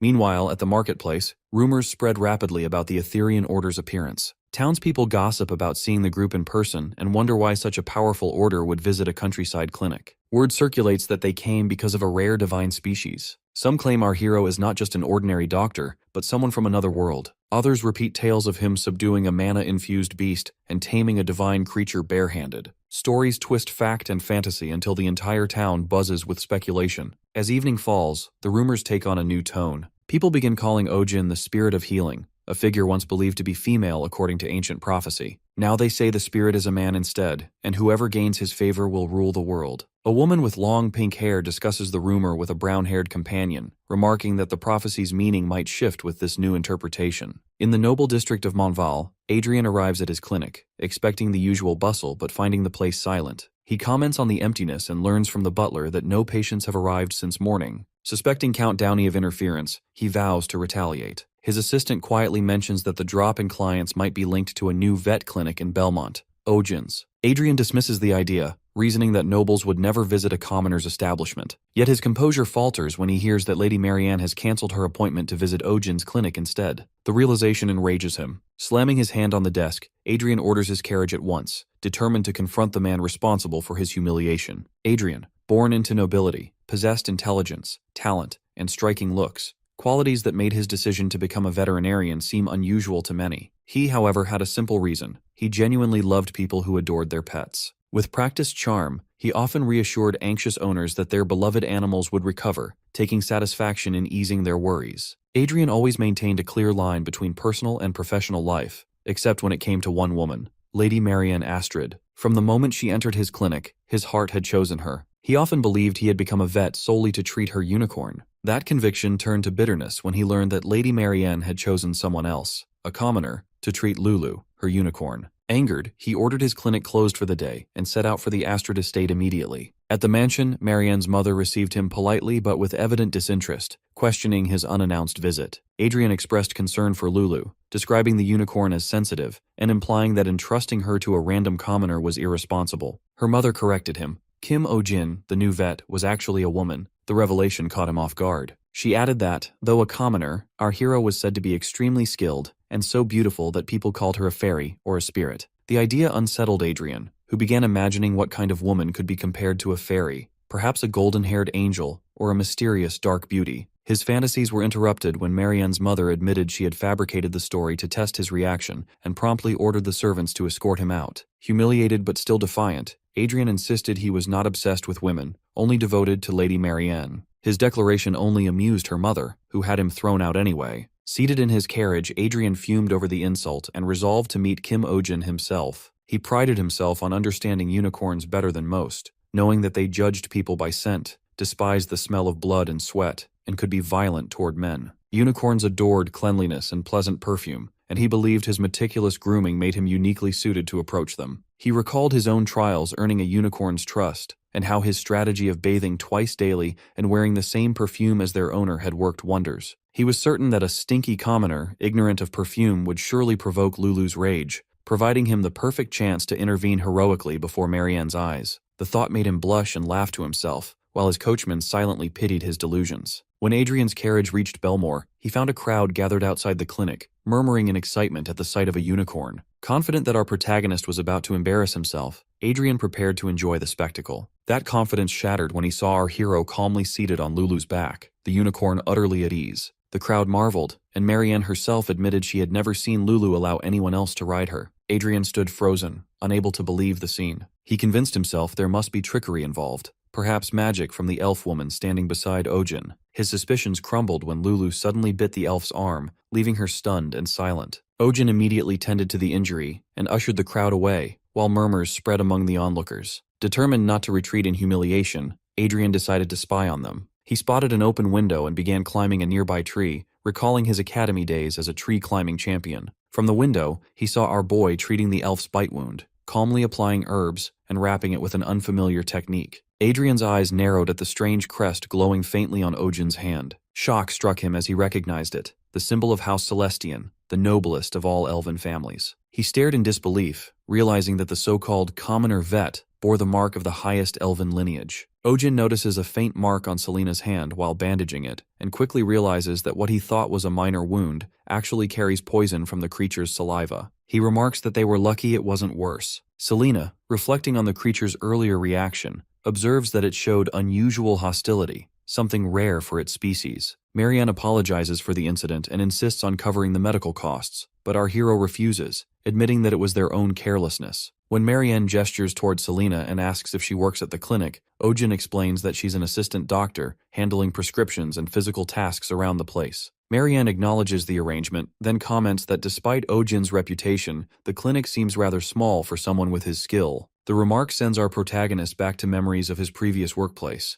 a cramped, noisy building plagued with a clogged toilet, broken heating, and constant complaints about animals. Before he can finish his thoughts, Marianne interrupts, expressing sympathy for his past struggles and admiration for his achievements. Her tone softens into flustered praise as she compliments him and subtly suggests her family could sponsor a larger clinic, leaving our boy uncertain whether she's proposing business or something else entirely. Before the tension settles, Lulu suddenly lashes out at Sunjaw, sending the room into chaos. Both Marianne and our protagonist rush to restrain them as Selena observes that unicorns, despite their resemblance to Monoceros, typically get along well with smaller creatures. Marianne bristles at the implication that Lulu's temperament is at fault, and the conversation quickly escalates between her and Selena. Accusations about manners, bribed reservations, and noble entitlement fill the air. Pio mutters that nobles really do think differently, earning a glare from Marianne. As the atmosphere grows heated, Lulu thrashes wildly, striking a bookshelf and knocking it over. Suddenly, a loud crash erupts. The window shatters and Adrian tumbles through, landing face first on the floor. Everyone freezes as Selena halts the falling bookshelf midair, saving it from collapse. The group stares in disbelief, unsure if the intruder is even alive. Adrian lifts his head, bloodied but smiling, and addresses Marianne with exaggerated relief. While Marianne stammers in shock, Pio demands to know who he is. Adrian introduces himself grandly as Adrian Heaven Crown, kisses Pio's hand, and declares his devotion to protecting all beautiful life. Ojin stares at him, inwardly appalled by the theatrical entrance and pretentious tone, comparing Adrian to an overly dramatic influencer. When asked why he entered through a window, Adrian responds indignantly, insisting he is Lulu's primary physician and accusing our protagonist of mistreating her. The accusation quickly turns into an argument. Ojin insists Lulu is fine, while Adrian calls him an unqualified fraud and even brands him a cyber-hooking bastard. Confused, Ojin turns to Selena for an explanation, and she clarifies that it's an insult for a deceitful womanizer who lures people in like a carnivorous plant. Realization dawns on our hero a beat too late, deepening his disbelief. Marianne intervenes, scolding Adrian for his vulgarity, but Adrian presses on, interrogating Ojin about his romantic history. In the midst of the confrontation, Adrian notices a mark on Ojin's hand and accuses him of being tied to a noble bloodline, or something even more scandalous. Pio blurts out that it must be an engagement ring, causing everyone to look at our boy in shock. Flustered, he explains that the token was a gift from someone named Kalyan, but his clarification only deepens the confusion. Before anyone can question further, Lulu begins trembling violently, sweat breaking out along her skin. Moments later, she collapses and everyone rushes to her side. Ojin examines her quickly. Her pupils react normally, and though her breathing is heavy, it isn't critical. He calls for Pio to bring a candle and stethoscope, piecing together the cause. Adrian watches, then grimly announces his own conclusion. Lulu isn't ill, she's pregnant. Adrian examines Lulu and concludes that she is expecting. Marianne, initially disbelieving, struggles to accept his diagnosis, convinced that the unicorn's isolation in the castle's greenhouse makes pregnancy impossible. Selena supports Adrian's suspicion, noting that Lulu's recent behavioral changes, especially her heightened vigilance, align with early signs of pregnancy. When Adrian introduces a medical device to detect internal sounds, Marianne follows his instructions and, using the tool, identifies Lulu's heartbeat, then another, smaller and distinct, coming from within her abdomen. Overwhelmed by the revelation, she collapses, and Adrian catches her. Meanwhile, our protagonist calmly explains that the device is called a stethoscope. Adrian is astonished by its accuracy, impressed by how clearly it transmits even the faintest internal sounds. Working together, Adrian and Ojin determine that Lulu is about 4 months along. Marianne rejects the idea again, insisting that Lulu has not left the greenhouse during that time. Her claim only deepens the mystery, since the unicorn had been secluded in preparation for an arranged mating with Prince Theo's prized horse, Shark. Despite these precautions, the evidence of pregnancy is undeniable. Lulu is transferred to the ICU, where Ojin administers fluids and electrolytes through an IV to counter dehydration and malnutrition caused by persistent vomiting. The others observe in fascination, noting the directness of a treatment that bypasses digestion entirely. Silence settles as Marianne tries to process the situation. Selena breaks the quiet, reasoning that the arranged meeting with the prince's horse would likely have failed, since unicorns rarely choose partners and often remain single for life, unless they meet one truly worthy. On rare occasions, an exceptional pairing produces a legendary hybrid with a golden body. Adrian suggests sending Lulu to the palace as a royal gift to explain the situation directly to His Highness, believing the prince would welcome such a rare creature. Selena dismisses the idea as unreliable, reminding them that stories of hybrid unicorns are mostly myth and that no one yet knows who the father is. Adrian points out the many distinguished horses raised under Lady Marianne's care, any of which could be possible candidates. Siegfried, admired for speed and beauty, Tara, valued for endurance, Dolly, known for charm, and Black Thunder, famous for strength. Marianne concedes that identifying the true partner is essential before any decision can be made. When Adrian volunteers to assist, Marianne instead appeals to Ojin, hoping his medical insight might uncover the truth. He declines, reminding her that a stethoscope cannot determine lineage. Adrian intervenes, acknowledging that Ojin's instincts and concern for Lulu make him more suited than anyone else to help. Selena adds that the answer may already be close at hand since pregnant unicorns typically display distress when separated from their mates, yet Lulu remained calm throughout the journey. Tracing the timeline, Marianne realizes that Lulu's agitation only began after arriving at their destination. The carriage route provides the first clue. At the stable, Joseph tends to a young mongrel horse, unaware of the tension building around him. When Lulu spots the colt, she becomes visibly emotional, rushing toward it and embracing it with clear recognition. The onlookers are stunned. Marianne is horrified, unable to comprehend why a unicorn of royal standing would bond with a common mixed-breed horse. The scene's absurdity draws a quiet remark from our hero, likening it to a dramatic play where a noble parent rejects a forbidden match. Adrian, observing Lulu's behavior, affirms that despite every expectation, the connection between the two animals is genuine. Marianne protests that the colt is too young, but Ojin points out that Lulu's choice is clear, and that separating them would only harm both her and the unborn foal. The evidence leaves Marianne speechless, her thoughts circling the impossible reality before her: a unicorn, symbol of purity and grace, bound by affection to an ordinary stable horse. After discovering the truth about Lulu and the horse, Marianne's father confronts Joseph. He tells the young man that allowing a lowly carriage horse to get close to a precious unicorn is utter madness. Joseph tries to explain that he had no idea, but the Count accuses him of lying and attempting to profit from the situation. Despite Joseph's denials, the Count refuses to listen and orders both him and the horse locked up,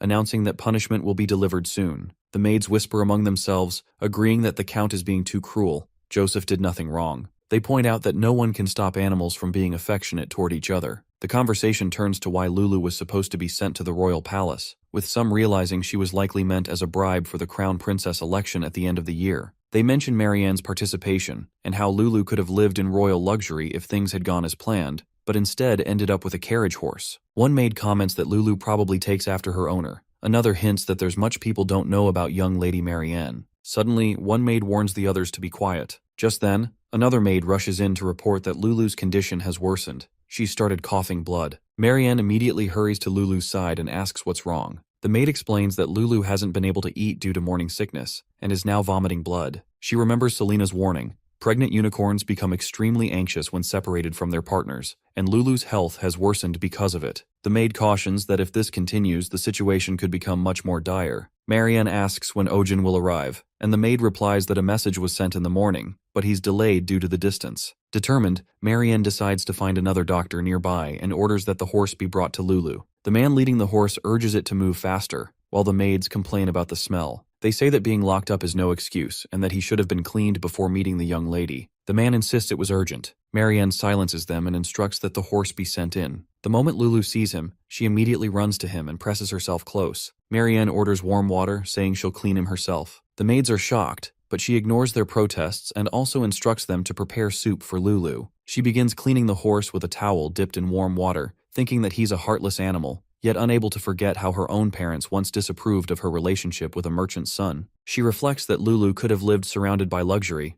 but wonders if this simple happiness is what Lulu truly wants. At that moment, our protagonist arrives. He treats Lulu's condition and explains that although animals may have preferences, there is no hierarchy among them. Lulu does not see herself as superior to a horse. He sets up an IV for Lulu and assures Marianne that just being with the one she loves is enough for her happiness. As he provides medicine, he notes that this will help for now, but is only a temporary fix. The real solution is allowing Lulu and her partner to remain together. Marianne quietly agrees. Our hero prepares to leave, mentioning that he must return to the clinic where many patients await, and his assistant doctor remains, though he silently doubts her empathy. Marianne assures him she understands, saying she'll leave the aftercare to him. As Marianne and Ojin watch, Adrian clings awkwardly to the tree, visibly struggling to climb down. He finally descends, apologizing for his discourtesy, but our hero corrects him, calling it a crime instead. Adrian insists he only climbed the tree out of concern for Lulu and intended to leave after checking on her. Marianne reminds him that he should have informed the staff, but Adrian explains he tried and was refused entry. Noticing the device in Adrian's pouch, Ojin recognizes it as a stethoscope and casually comments on how cheap it feels. Adrian, embarrassed, admits it's still a prototype.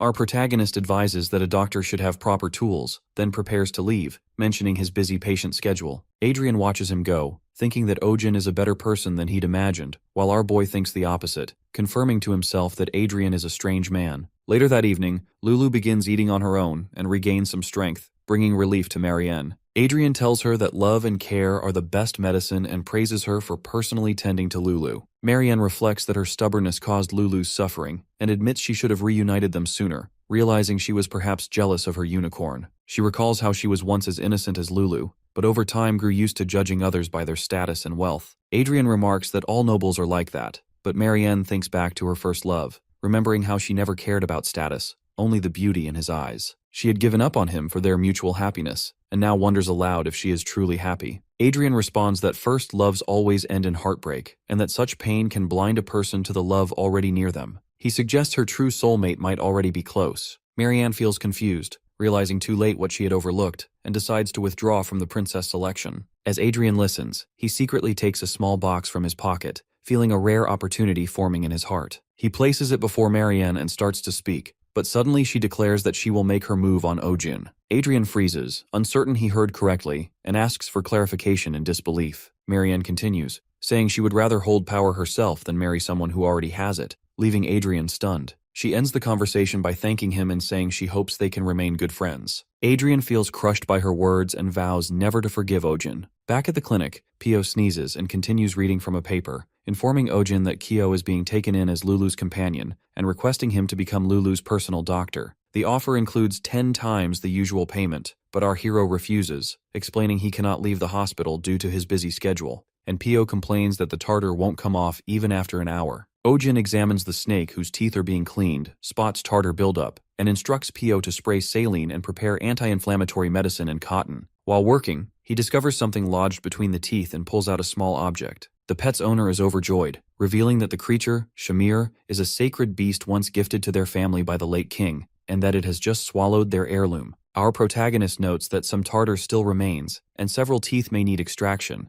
estimating 1 or 2 more hours of work. Selena remarks that it might take 5 hours since the beast has another head. Overwhelmed, our hero despairs as the owner tries to cheer him up, presenting a painting of himself and Shamir. The owner explains it was created by their family's official portrait artist and asks if Ojin likes it. He finds the painting ugly and wants to refuse, but the artist insists he will finish and present it soon, saying it's been a long time since he found such an inspiring subject. While he speaks, Shamir's eyes open, and Selena notices immediately. Ojin grows tense, wondering if the sedative dosage was enough. Selena raises her hand to cast a protective spell, but Adrian suddenly steps in front of her and the spell hits him instead of the beast. Selena recognizes him as the noble doctor and wonders why he appeared so suddenly. Before anyone can react, Shamir opens its mouth, swallows Adrian whole, and gulps him down. Everyone in the room stands frozen, shocked that the beast has just swallowed a man. The clinic is closed for the day, yet a crowd has been waiting outside since dawn. People complain about traveling from afar after hearing of the doctor's skill, while others discuss trying the hospital in the next village instead. Watching from a distance, Adrian feels his anger rising. He cannot forgive Ojin for making women cry while calling himself the spirit of healing. He recalls a conversation with his assistant. When asked about the spirit of healing, the assistant described it as a legendary being capable of granting the power to rule the world. Adrian had scoffed at the idea, thinking Lady Marianne foolish for being swayed by such talk, and believing that he himself looked more like a spirit than Ojin ever could. Yet his mind drifts back to the assistant's words about Ojin's miracles, healing a flying fish, turning a demon apostle into a cat. The stethoscope hanging from Adrian's neck, a gift from our hero, feels heavier as he remembers being asked if he still cherishes it. He had pretended indifference, saying he would return it and asking if a copy existed. The assistant confirmed it. Now, hiding in a tree with binoculars, Adrian muses that he only came to return the tool, wondering why he's here again. Below, our protagonist is treating a hydra. Its 2 heads move weakly as he scrapes tartar from its gums, rinses with water, and applies medicine to prevent inflammation. Watching closely, Adrian feels reluctant admiration, realizing that our boy's medical skill far surpasses his own, even though he'd been a top student at the Royal Academy. Suddenly, the hydra's tail flicks. It begins to wake from sedation. Adrian notices too late as the creature lunges forward toward Helena. He runs to save her, and the hydra swallows him in one gulp. Shock ripples through the crowd. Ojin, momentarily stunned, watches as the hydra's owner cries out in panic. Selena quickly assesses that Adrian has been swallowed whole and prepares to use magic, but our protagonist stops her, noticing the hydra's tongue has turned purple and its breathing is blocked.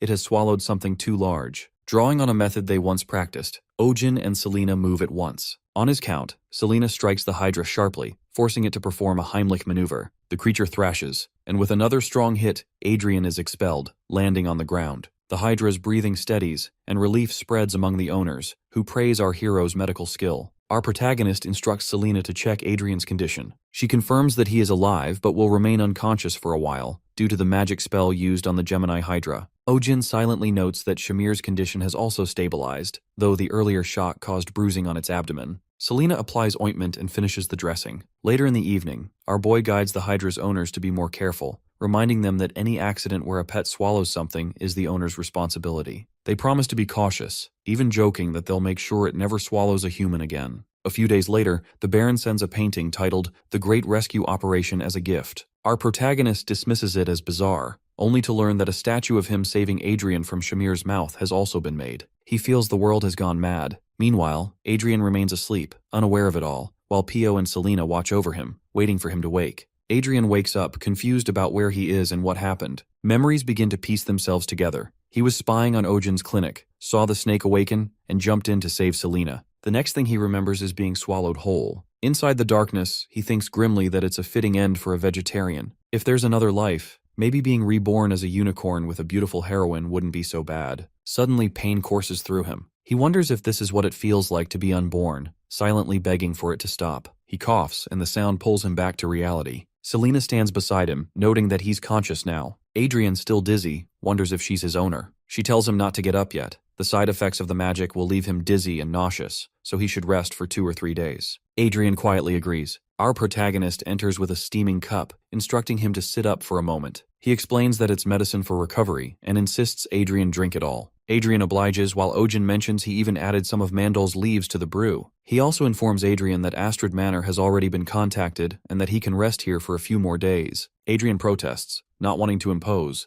but our hero reminds him that as a doctor, he should know health comes first. Adrian thanks him, and our boy says he'll step out so Adrian can rest. As Ojin leaves, Adrian watches and finds himself thinking that our protagonist really is a great guy. Embarrassed about his earlier jealousy, Adrian decides he wants to be more like that someday, until he spots a letter on the side table, an invoice. Loading fee, 500 silver, meal fee, 100 silver, total, 6686 silver. Adrian stares at it and curses Ojin under his breath. Meanwhile, at the clinic, a couple stands with their cat, worried that their pet's gender might be changed. Our hero explains it's just a figure of speech. The cat will be castrated. The couple protests, arguing that it's cruel. Our protagonist patiently reminds them that the cat's energy has been declining, caring for the kittens is hard, and the female's health is suffering from too many births. He asks what solution they would suggest. The owner protests that the cat is still young. Ojin asks if they want to calculate how many more kittens there'll be in 5 years, or if they're secretly selling fennec fox pups. The owner denies it, but argues that if the surgery happens, what pleasure will the cat have left? Used to these discussions, our hero explains that frequent mating causes rapid aging, shortens lifespan,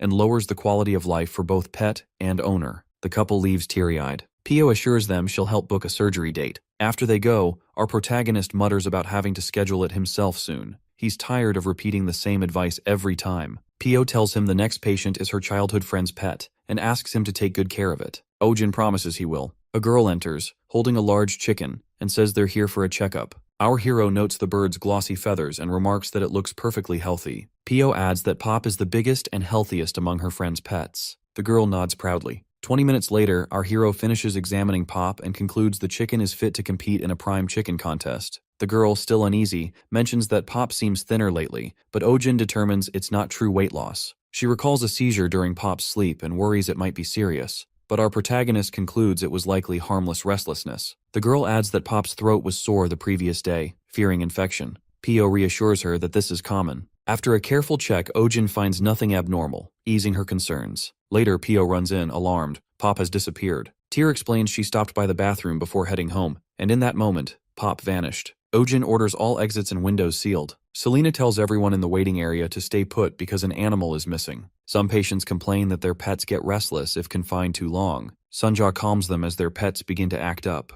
The team searches everywhere but can't find Pop. Ojin asks if Pop likes or dislikes anything particular. Tyr says she doesn't know, but maybe Pop already left. Our protagonist insists Pop can't open doors or jump through windows. It must still be inside. Pio remembers that Pop loves men. Our boy notes that some animals prefer lower-pitched voices. Tyr says Pop's obsession with men is extreme. Realization dawns on our hero. That's why Pop clung to him during the checkup. Sunja suggests there's only one place left, a room where a man is sleeping. They rush there and find Pop hugging Adrian tightly. Everyone freezes in surprise. Ojin looks at Tyr, asking why she did this. Ojin confronts Tyr, asking why she deliberately left Pop behind. From the start, he sensed something was off. In all his years as a doctor, he's met countless types of owners, but never a guardian disappointed to hear their pet is healthy. He points out that, no matter how fast a chicken may be, it's too conspicuous and small to lose track of, and far too noticeable to slip through doors and end up here unnoticed. He demands an explanation. Tyr confesses that she did it because the Baroness would never believe someone like her. But if a famous doctor like Ojin claimed Pop was sick and disappeared, she would. Our hero asks who would even believe such a story, and Tyr answers,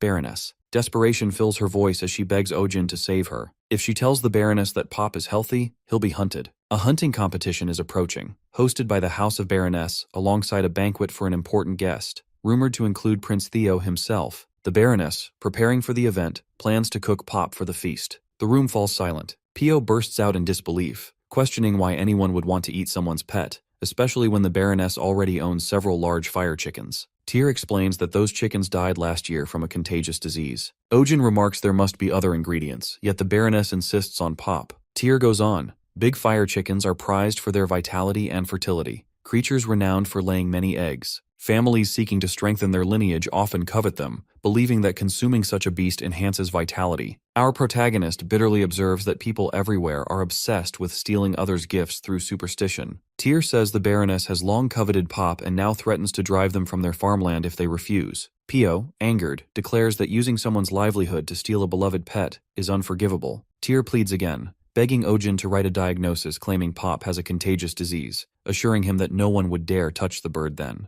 Our hero refuses. The room grows heavy with silence. He explains that the moment a doctor forges a diagnosis, they stop being a healer. They become a fraud exploiting life itself. Once that line is crossed, no treatment they offer can be trusted. Adrian suddenly interjects, furious, accusing him of valuing professional ethics above life itself. To him, a doctor's duty is to save lives, not cling to rules. Ojin remains resolute, reasoning that if he lies and claims Pop has a dangerous disease, the animal will be branded as infected. The barn could be sealed off, and every creature there might be slaughtered. If the truth comes out later, the family could face punishment or blame for future outbreaks. He states that a doctor's purpose is to save lives, but never at the cost of endangering hundreds to protect one. If someone cannot understand that, they are not fit to be a doctor. Tyr lowers her head, apologizing quietly. Outside the clinic, Tyr breaks down in tears. Pio tries to comfort her, assuring her that a solution must exist. Tyr despairs that she can never win against nobility and considers running away with Pop. Just then, our protagonist appears. He tells her there's no need to flee. Though he cannot help as a doctor, he can assist as a fellow pet owner. Tyr and Pio look up in relief as he explains his plan.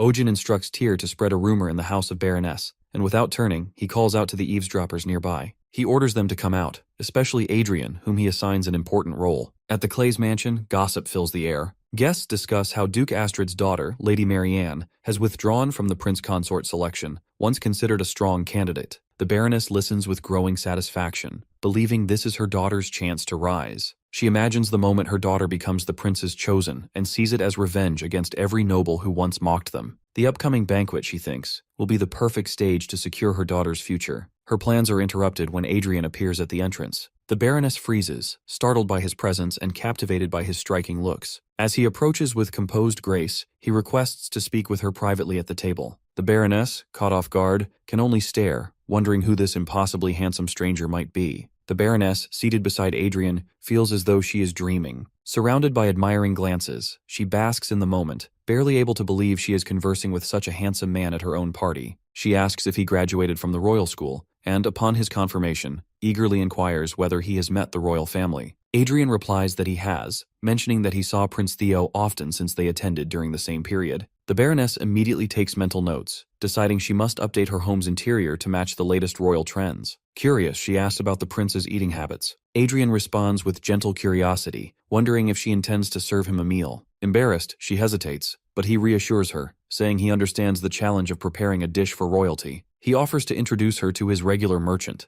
a secretive trader who only serves the upper class and deals exclusively in rare, high-quality imported ingredients. The Baroness, astonished and delighted, declares she wishes to meet this merchant right away, considering it an unexpected stroke of luck. Adrian escorts her to a small cottage, introducing it as the merchant's meeting place. The Baroness is disappointed by its humble appearance, but her thoughts are interrupted as two figures step forward and introduce themselves as Louis Vuitton and Chanel, none other than Selina and Ojin in disguise. Our protagonist welcomes her warmly, and Selina comments that she has arrived at just the right moment. The Baroness, wary, suspects they might be con artists. Ojin presents a dessert, describing it as the latest sensation among foreign nobles, a devilish confection called tanghulu. The Baroness examines the glossy skewered fruit and hesitantly takes a bite. Instantly, her doubts vanish. The crisp sugar shell shatters with a satisfying crack, releasing a burst of tangy juice that floods her senses. The sweetness and acidity combine perfectly. She is overwhelmed by the taste and silently admits to herself that these people are genuine first-class merchants. Once she's impressed, Ojin smoothly shifts the topic, mentioning a rumor that she recently acquired a rare ingredient known as the Plant of Immortality. The Baroness is startled, but our hero continues, describing it as the chickpea of eternal youth, an ingredient said to slow aging,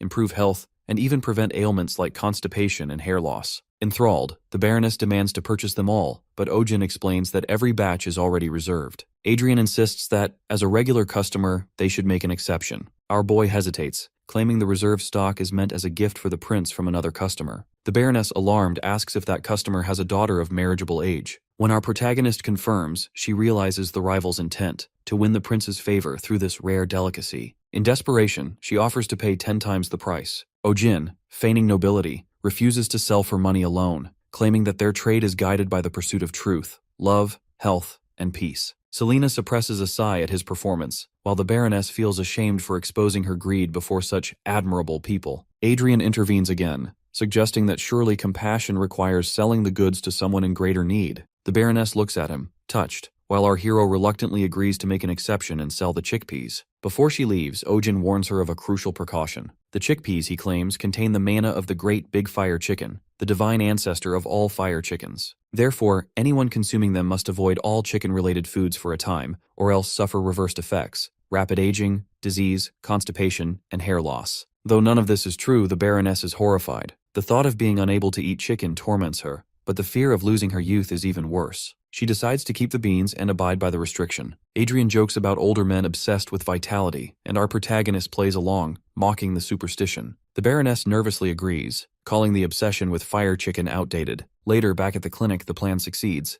Pop is safe. Tyr beams with relief and gratitude, thanking our hero for saving her companion. Ojin smiles, saying it was nothing, and hands her a custom carrier made from the money gained from Baroness Clays. He explains that it will help prevent future mishaps. Tyr, moved, calls him her lifelong benefactor. Our protagonist laughs modestly, saying she can call on him anytime for help. Meanwhile, the Mandrake sulks in jealousy as Pop enjoys the attention. Ojin offers Tyr a part-time job caring for animals, and she eagerly accepts. Just as the mood lightens, Pop suddenly tries to swallow the Mandrake whole, sending everyone into a panic. After restraining him and securing him in the cage, our protagonist reminds Tyr not to bring Pop along when she starts work. Turning to Adrian, our hero hands him payment for his cooperation. Adrian is surprised by the amount, but Ojin quickly clarifies that medical, lodging, and other fees have been deducted, leaving only 312 silver. Adrian, outraged, grabs our boy by the collar, calling him a con artist for charging so much. Selina interrupts, reminding Adrian that the treatment was effective. Adrian immediately shifts tone, complimenting her skill and thanking her for the recovery he felt after taking her prescribed medicine. Selina promises him an additional prescription to maintain his condition, and he accepts with a smile. After Adrian leaves, Selina questions whether it was wise to let him go. Our protagonist admits that Adrian's medical abilities are decent and that he works well with her. Still, he brushes off the idea of recruiting him for now. Selina remarks that his greed for money has reached its peak and predicts that Ojin will soon regret this decision. Prince Theo sips his tea, listening as talk of the upcoming hunting competition drifts through the room.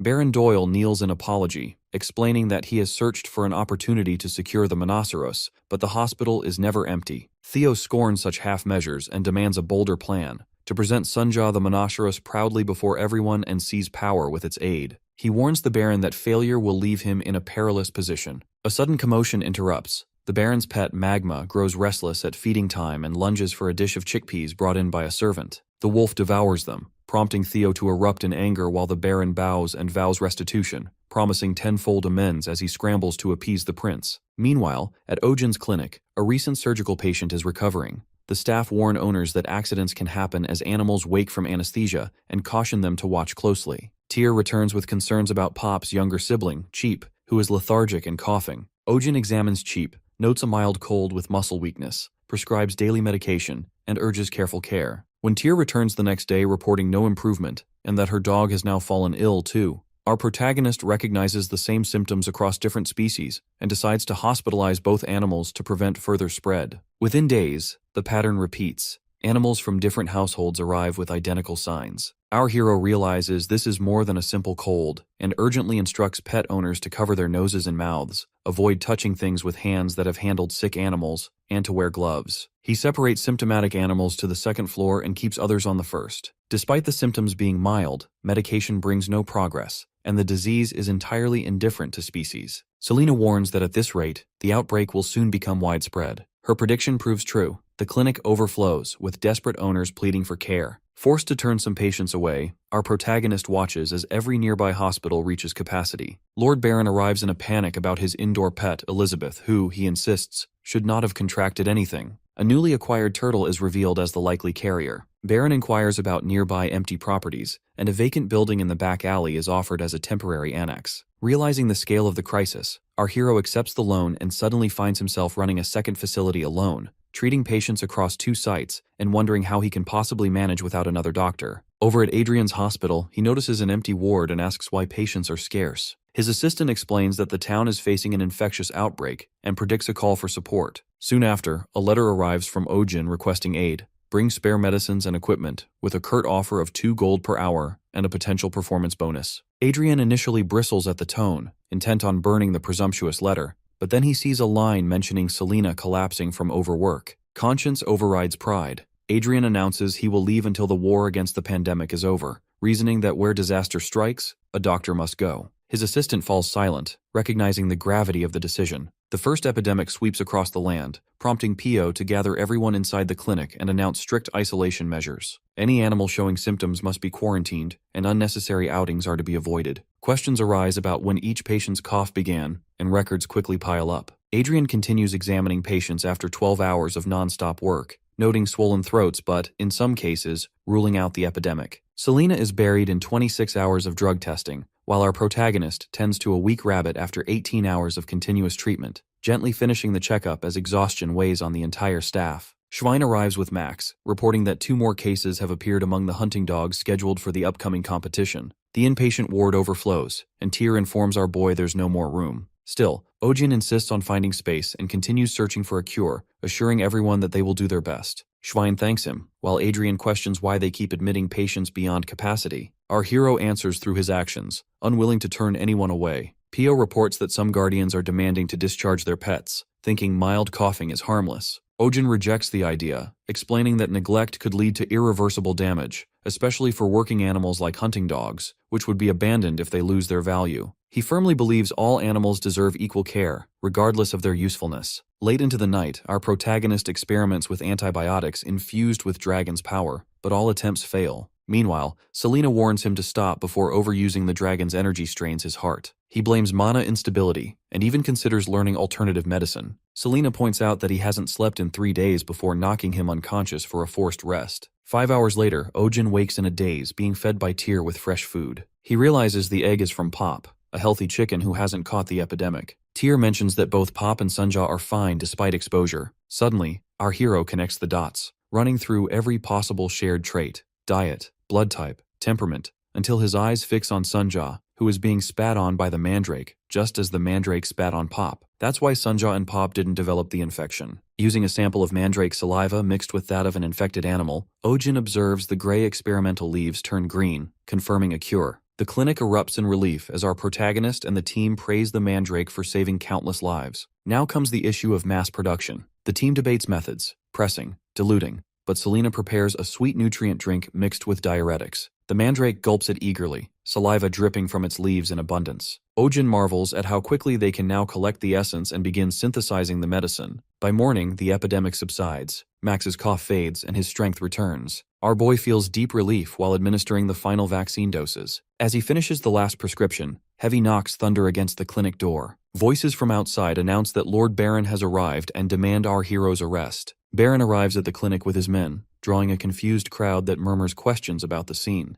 Ojin opens the door calmly, meeting the Baron's gaze as the noble declares his arrest for spreading an animal epidemic and exploiting treatment fees. Our hero's expression tightens, recalling the lie he once spun to protect Sunja. He points to Sunja's fading M-shaped mark as proof of his success, Recognizing that the accusation is just a pretext, the Baron's true goal is to seize Sunja. Pio steps forward, defending Ojin's integrity, but the Baron dismisses his words angrily. Our protagonist ends the argument, agreeing to go quietly, but insisting on sedating Sunja first. The Baron hesitates, then relents. Ojin quietly signals Selena to prepare for an escape using magic. Selena misunderstands, readying herself to strike instead. Once Sunja is sedated and placed in the cage, a faint light flickers from our protagonist's ring finger, the signal. Selena acts, not with magic, but with a sudden punch that sends one of the Baron's men collapsing. She grabs Sunja and flees into the crowd. The Baron orders his men to pursue, prioritizing the cat over Ojin. Our hero recognizes their intent, confirming his suspicions. The Baron seizes Ojin by the collar, threatening destruction, but Pio steps in,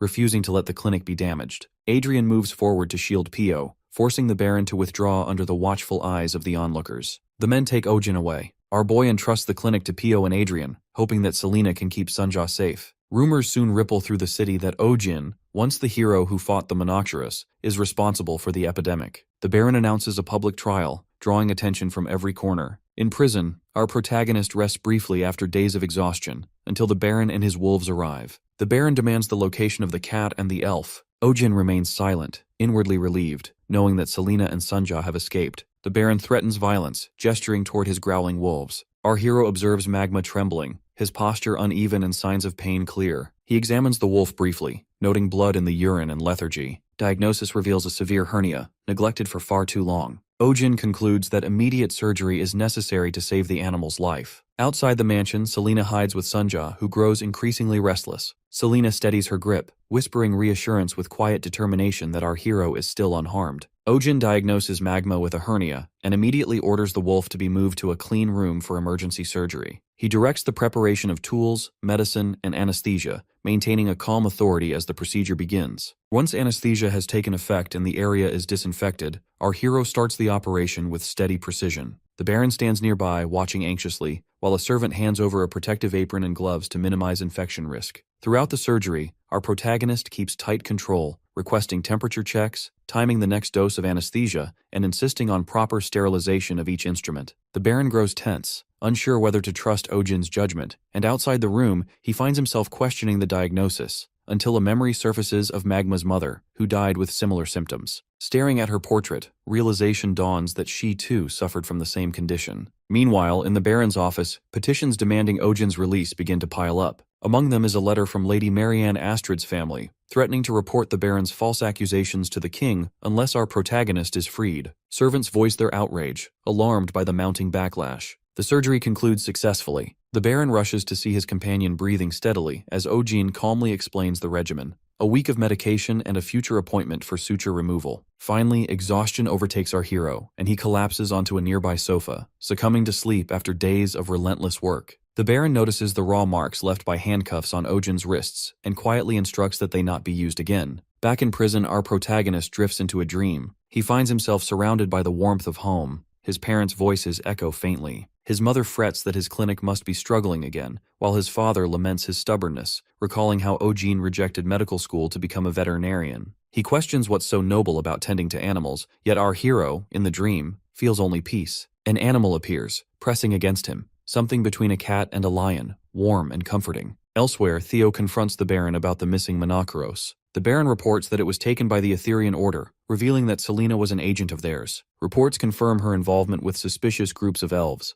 Theo's anger erupts, condemning the Baron's incompetence. The Baron apologizes and, hesitantly, asks whether Ojin should now be released, mentioning the mounting complaints from both nobles and commoners. Theo, weary of the matter, allows him to decide. At the mansion, our hero is freed. Before leaving, he instructs the servants to return with Magma in 3 days for stitch removal and hands over a list of precautions. A servant mentions another patient, a hunting dog with bad knees, and our protagonist agrees to examine it soon. Stepping outside, Ojin finds his friends waiting at the gate. Shock and relief wash over him as they reveal they were prepared to storm the castle if his release had been delayed any longer. He thanks them, and moments later, Sunja, Mandrake, and Pop rush forward, enveloping him in a joyous embrace. Selena stands nearby, safe and smiling. Holding Sunja close, our hero recalls his dream and the figure so much like her, reaffirming his conviction that becoming a veterinarian was the right choice. From a window inside the mansion, the Baron watches silently. His servant nervously asks if they are truly letting Ojin go. The Baron's gaze lingers on the scene as the servant insists something strange happened in the cell.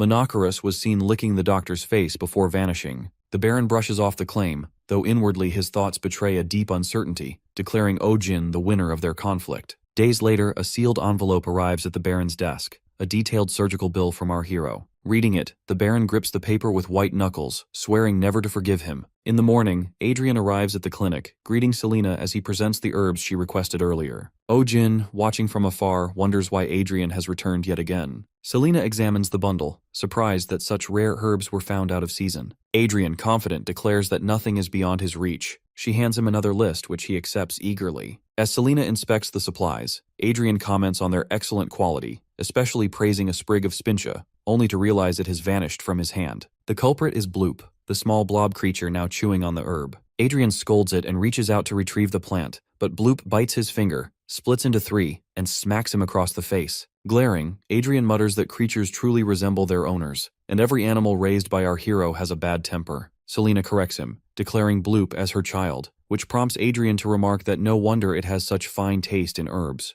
Bloop smirks mischievously, and Adrian freezes, realizing the creature just smiled at him. Selina places Bloop into a cage to contain his antics. Inside the clinic, Bloop, also known as Ping Ping, is no ordinary blob. He narrates his dominion with pride, claiming the herb room on the second floor as his territory. Among the hundreds of animals passing through each day, only two beings truly hold authority, himself and Kim Sunja, Ojin's right hand and the hospital's enforcer. Though Sunja possesses unmatched physical strength, she dares not provoke him. Within Ping Ping's forehead lies a vision core capable of multiplying his body infinitely, spreading calamity upon those who anger him. When they first met, Sunja sensed his danger and attacked, but Ping Ping revealed his power, silencing all resistance. Since then, he has lived comfortably under Selina's protection, sharing rule over the clinic with Sunja. Later that day, an owner rushes into the clinic with a lifeless pet struck by a carriage, pleading for help. Ojin examines the small body, finds the airway clear, and orders timed compressions. He performs CPR methodically, ignoring the owner's disbelief. Moments later, the animal coughs and breathes again. Shock turns to awe as the owners proclaim it a miracle, while Ping Ping observes from his cage, marveling at our hero's ability to bring life back from death. Ojin requests a single leaf from Mandal. Ping Ping, disdainful, recalls Mandal's lowly status as Sunja's minion and mocks its pitiful dancing. Mandal glares back, prompting Ping Ping to taunt him further, amused by the lack of response. Night descends, and Ping Ping resumes his self-imposed training, running on his wheel until he divides into 3 copies, creating chaos throughout the clinic. He admires his stronghold,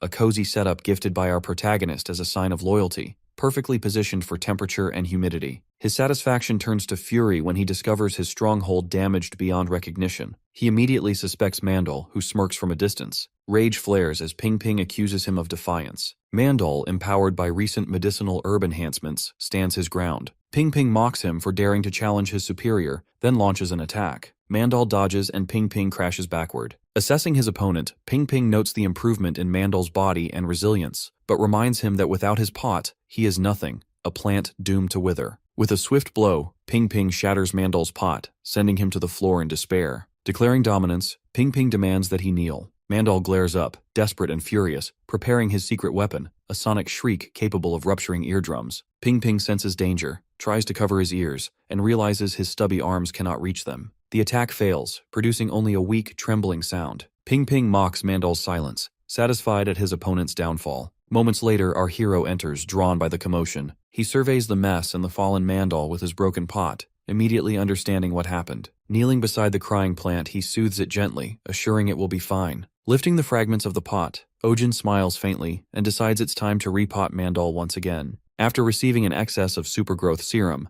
Mandal grows to 1.5 times his original height. Our hero prepares a larger pot for him, layering it with top-grade soil and finishing with premium organic nutrients. Yet, as Mandal settles into his new home, he quickly appears unwell. Ojin examines him closely, puzzled by the lack of response. Selina, watching silently, suddenly plucks one of Mandal's leaves. The action startles our protagonist, who turns in shock. A quiet cry erupts from Mandal, echoing through the clinic. He flinches, covering his ears, while Selina freezes, equally startled. After a tense silence, Mandal gives a weak response. Our boy concludes that frequent removal from his pot dulled Mandal's voice, and reassures him it will return naturally over time. The following day, Mandal looks even worse, leaves drooping, surface pale, and signs of accelerated aging spreading. Ojin's worry deepens, fearing Mandal might wither completely. Selena wonders if the fertilizer was insufficient and suggests adding more, but before she can act, Pio steps in, warning against ignorance. She insists that replacing the entire soil caused Mandal's rejection. The soil, familiar to Mandal, is like his lifeblood. Replacing it all at once left him too weak to adapt. Had they delayed treatment, Mandal would not have survived. Pio takes charge, ordering immediate corrective steps. All leaves are to be removed to conserve moisture, and Mandal is placed in a ventilated area shielded from sunlight to suppress photosynthesis. Ojin quietly encourages Mandal to endure the next few days, promising recovery. That night, under the moonlight, Mandal stands silent and still, weeping softly from his stem. Ping Ping waddles over cheerfully, unaware of the tension, and demands a playful kick. Before he can act, our protagonist catches him mid-motion. Suddenly, realization dawns. Ping Ping stole the missing medicinal herbs. Ojin scolds him for greed and carelessness, pointing out his excessive weight gain. Ping Ping retaliates by biting his fingers. At that moment, Sunja appears and strikes Ping Ping across the head. The mark on Ping Ping's body flares to life, glowing intensely. Our boy panics, recognizing the dangerous surge of energy, and pleads for the reaction to stop. His necklace suddenly shines with radiant light, enveloping Ping Ping in a containment barrier. The mark's power, his division core, is absorbed into the necklace. Ojin stumbles backward as the energy disperses across the room, one pulse striking Mandal's pot. Mandal instantly revives. Color returns, his form grows vibrant, and he begins to sway as if dancing. Our protagonist stares in disbelief. Selena explains that the energy from Ping Ping's division core triggered rapid cell division in Mandal, causing extraordinary regeneration and accelerated growth. Pio celebrates Mandal's recovery, relief evident on her face. Ojin laughs quietly as tension dissolves. Selena picks up the exhausted Ping Ping, assuring him his core is safe and will restore with time. Our boy warns not to feed Mandal's leaves to Ping Ping again. While Selena acknowledges the brilliance of the division core that saved them all, she quietly credits her master for its creation. In the Western Forest, there is a ghost story known as the Tale of the Legless Beauty. She is said to appear as a beautiful woman with long hair, but in reality, she is a man-eating monster with sharp teeth and no hind legs. Crawling on her front legs, she appears whenever she hears a baby cry. Some say she is the vengeful spirit of a yokai who went mad after losing her child. Pio tells the story with conviction, insisting it is true, but Ojin dismisses it as absurd and baseless. Pio sticks to her claim, while our hero questions the lack of witnesses. Then Selena reveals she encountered signs of the creature in the Western Forest a week earlier. Traces of something crawling on its front legs marked the ground. The eerie presence had driven people away, allowing her to gather herbs in peace. Ojin becomes uneasy, and suddenly a scratching sound comes from the door. Both Pio and our protagonist are startled, while Selena remarks that it sounds like someone is there. Despite their warnings not to open it, she swings the door wide, revealing Max. Our boy is startled and notices Max holding Mr. Schwein's clothes in his mouth, suspecting something may have happened to Schwein and follows Max to find out. When he reaches Schwein, he finds him safe and well. Schwein greets him and asks what brings him there. Ojin, relieved, thanks him. Schwein identifies the fabric as a piece of Max's comfort toy, realizing the dog must have been bored because he had been too busy lately. While in the forest, our protagonist notices that Schwein is working late. Schwein points to a net hanging in a tree. A kitten is trapped inside. He explains that poachers have been active in the Western Forest, setting nets everywhere, and young animals keep getting caught. One kitten is hanging too high for him to reach, so he goes to fetch a pole. While waiting, Ojin notices marks on the tree, deep scratches, as if something had clawed at it.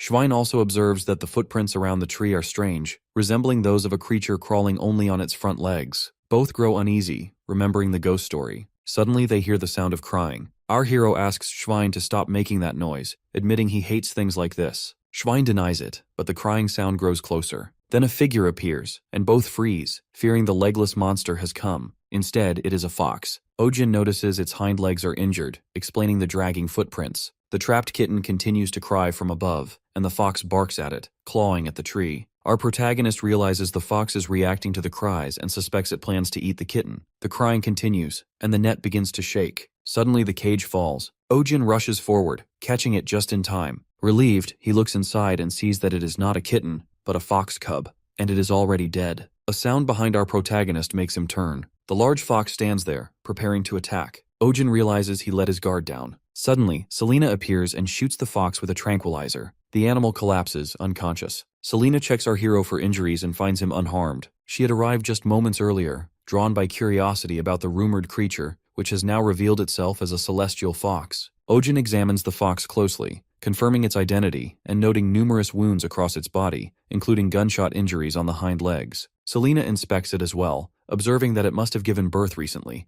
Its glands are swollen, and there are faint traces of suckling, suggesting it has not nursed for some time. Our hero realizes that the dead fox cub in the net must be its child. The fox cub was killed by hunters who cursed their luck, disappointed that it wasn't fully grown. Still, they decided the white fur would fetch a good price. Before they could take it away, the mother's furious cry pierced the forest as she lunged at them, forcing the hunters to flee. In the silence that followed, she approached her cub's body, only to see a small cat emerge beside it, softly meowing. She gathered her injured cub and lay down in the rain as the cub weakly nursed. Later that night, the mother opened her eyes again. While she slept, the same cat appeared nearby. The baby fox crawled toward it, and the two began to play, until, in the next instant, both were caught in a net. The mother woke to the sound, spotting her cub trapped high in the branches, and cried helplessly beneath the tree. Now, in the present, the mother fox thrashes violently on the clinic floor. Our hero struggles to hold her still, but she sinks her teeth into his arm. Reacting quickly, he injects a tranquilizer into her neck. Her body tenses, then slowly relaxes as he keeps her from tearing open her stitches. Morning comes, and a low growl echoes through the waiting room, drawing attention. Sunja crawls closer, trying to peek inside the treatment room where the sound originates. It has been 3 days since the fox was admitted, yet she still goes berserk each time she wakes, her body already building a tolerance to the sedatives. Pio quietly wonders if the fox doesn't realize her cub is dead, but our protagonist disagrees. The cub's body had been lifeless for several days. If the mother had remained nearby, she must have known. Our boy notices the stitches tearing open again, the wound refusing to heal, as if her body mirrors the torment in her mind. Trauma, Ojin reflects, exists in animals too. Trapped in memories of pain and anger, they attack themselves and the world around them, like the monsters in Western ghost tales. The kitten rescued alongside the fox has recovered after IV fluids. Still fragile, it needs careful monitoring. Our hero reminds Pio to keep its temperature steady and ensure it stays far from the fox's cage. Pio agrees and goes to replace the kitten's cold water bottle with a warm one. The kitten mews softly, glancing toward the mother fox's cage. When Pio returns with the heating pad, she freezes. The cage door hangs open. The kitten is gone. Panic floods her as she spots it inside the fox's enclosure, nestled against the mother's body. Pio alerts our protagonist immediately, fearing the worst. In the fox's unstable condition, any movement could turn fatal. But when they rush in, they find the kitten pressed against the fox, suckling quietly. The fox stirs, her eyes flicker open, and a tear slips down her face. Instead of lashing out, she lowers her head and gently licks the tiny creature. The entire room stands still, stunned by the sight of a wounded predator finding peace in the warmth of another life. The next day, the kitten dashes across the clinic floor, dragging Pio's glove between its teeth. Pio half-heartedly reaches for it before giving up as the kitten scampers straight toward the fox's cage. She decides to retrieve it later. What matters more is the fox itself. Its recovery, once stagnant, has become astonishing. Wounds that had refused to close now knit cleanly, and its rest is no longer plagued by nightmares. Pio marvels at the progress, unable to believe the creature once thought crippled now moves its paws again. The nerves, still alive, have begun to regenerate. Our hero watches quietly, reflecting that he cannot restore all that humans have taken, but at least he can return a fragment of what was lost. When the fox and kitten are finally released, they step into the forest together. He bids them farewell in silence, hoping never to meet again under such painful circumstances. The fox glances back once, as if in acknowledgement, before vanishing into the trees. In time, rumors about the monster in the western forest fade away. A gentler tale takes their place, a story of a white fox roaming with a small cat always by its side. Meanwhile, in the clinic, the mandrake stretches proudly in its pot, drawing curious stares. Visitors whisper about the strange radish-like plant moving on its own, speculating whether it's the hospital's guardian spirit. Some insist it's a mandrake, while others claim the true guardian is a terrifying cat rumored to silence even wild beasts. Annoyed by the chatter, the mandrake stomps toward Sunja's food bowl and flips it over in defiance. The crowd gasps. How dare it challenge the cat's authority? Their shock deepens when Sunja herself appears, eyes glinting. The mandrake freezes in dread as she advances. She leaps forward, but instead of attacking, coughs up a hairball right on top of it. Confusion ripples through the onlookers until our protagonist calmly explains that cats often swallow loose fur while grooming, which later clumps and is expelled by vomiting. Realizing how little he's brushed her lately, he decides it's time for a proper grooming session. An hour later, Sunja's fur still seems endless. The shedding piles grow higher, and our hero begins to worry the cat might go bald at this rate. Then, a small patch of bare skin catches his eye. Examining it closely, he realizes with a pang of dismay that it could be fungal dermatitis. The thought stings. How could a veterinarian overlook his own cat's condition? He takes out a carefully crafted tool, built by the finest craftsman in town, the world's first manual pet clipper. Though unnecessary for treatment, he feels compelled to use it. As he begins clipping, Sunja hisses and bolts from the table. The moment calls for restraint. but the doctor in him refuses to retreat. A vet must never back down in a battle of wills with an animal. Summoning his resolve, he steadies himself, whispering soft reassurances as he continues. Sunja writhes and cries, but he presses on gently, determined to finish quickly for her sake. Then, without warning, her neck begins to glow. Light spreads, flooding the clinic with a radiant brilliance visible even from outside. Startled, our protagonist steps back as a magic circle forms beneath her. From within the circle, Kalian materializes, not a projection, but the man himself. Later, over tea, our boy recounts everything. Kalian listens intently, then explains that Sunja's condition isn't a disease at all, but a natural phase of shedding. Monoceros undergo cycles of rapid growth, during which they shed their fur completely. To renew their vitality, they must purify themselves in the pond of sable. If they fail to do so, the fur may fall, but never return. Our hero realizes with quiet concern that the beloved mascot of his clinic, the cat adored by every visitor, is suffering from severe hair loss. Kalian observes the condition calmly, explaining that while it poses no major health risk, it will simply take time for the fur to grow back. The reassurance does little to ease Ojin's determination. He resolves to find the pond of sable immediately, convinced it will help his companion recover. Kalian clarifies that the pond is not a single fixed location, but a type of lake rich in mana and spiritual energy, home to sable seals that feed on it. There is one in the Belmore region, though it lies within a protected zone controlled by the Etherian Order, perilous for ordinary travelers. Unfazed, our protagonist insists they depart at dawn. Selena voices her concern, warning that the journey is dangerous, but Kalian agrees to act as their guide. He asks about the clinic, yet Ojin assures him the patients will be fine. Adrian will oversee everything in his absence. By morning, they reach the western forest. The land feels like a living myth, dense, hushed, haunted by countless ghost stories. Strange lights shimmer between the trees, and even the air hums with mana. Few dare to walk here. Soon they spot a red flower slithering, and Kalian notes that the lake must be close. Ojin crouches beside an unfamiliar blossom, remarking on its unusual shape, but Selena warns him not to touch it. The sable seals release toxins when disturbed, and countless other dangers hide among the roots. Suddenly, Sunja trots up proudly, a snake dangling from her jaws. Our boy bends down, stroking her in praise while Selena carefully removes the snake. The serpent's body bears a distorted human face, a face snake, rare and deadly. Ojin shudders at the sight and quickly places Sunja inside her case to keep her out of further mischief. Kalian chuckles quietly, noting that the cat looks thoroughly offended by the restraint. When they reach the lake, the surface glows with soft luminescence, mana swirling beneath like liquid starlight. Even our protagonist, accustomed to the extraordinary, is briefly left speechless. Entranced by its beauty, he decides to enter the water alone. Kalian protests, warning it's too dangerous, but Ojin insists. Cats become extremely wary when exposed, and the presence of others would only cause more distress. She barely tolerated being groomed. A bath would be even worse. Kalian relents, invoking the blessing of the water spirits. His chant summons the protection of Celestian, cloaking Ojin in enchantment and granting him gills that shimmer faintly under the mana light. Now untouched by danger, our hero takes a steady breath, steeling himself. Joking under his breath, he admits he would rather pass out than face what comes next. Still, he gathers Sunja in his arms, coaxing her gently with treats as they descend into the glowing pond. The cat's paws skim the surface, and instead of panic, calm spreads across her features. The sight amazes him. A thought forms. Perhaps this is the mythical water attribute cat, the kind said to appear only to those whose families have performed 3 generations of good deeds. Sunja drifts gracefully beneath the water, her fur glinting like flowing silver. The sight melts our hero's composure, leaving him wishing for the conveniences of his old world. Cameras, barbecues, cold beer, or coffee, anything to preserve the moment. The lake sparkles around them with bubbles of mana that burst like carbonated light. As our protagonist brushes her fur, it begins to peel away in translucent waves, as if she were shedding not just hair but skin. Ojin marvels at the transformation until the soap slips from his grasp, drifting toward a patch of strange flowers. Reaching instinctively, our boy realizes too late that he has touched the poisonous Sabelsia. A sting flashes across his hand, and the world blurs. The water collapses into darkness. When Ojin opens his eyes, he's no longer in the lake, but in an unfamiliar place. Our protagonist looks around in confusion, whispering to himself in disbelief. Then, a massive paw rests on his shoulder. Turning slowly, he finds a lion standing behind him, its golden eyes calm and unblinking. He freezes, the question forming on his lips. Who is this creature that stands before him?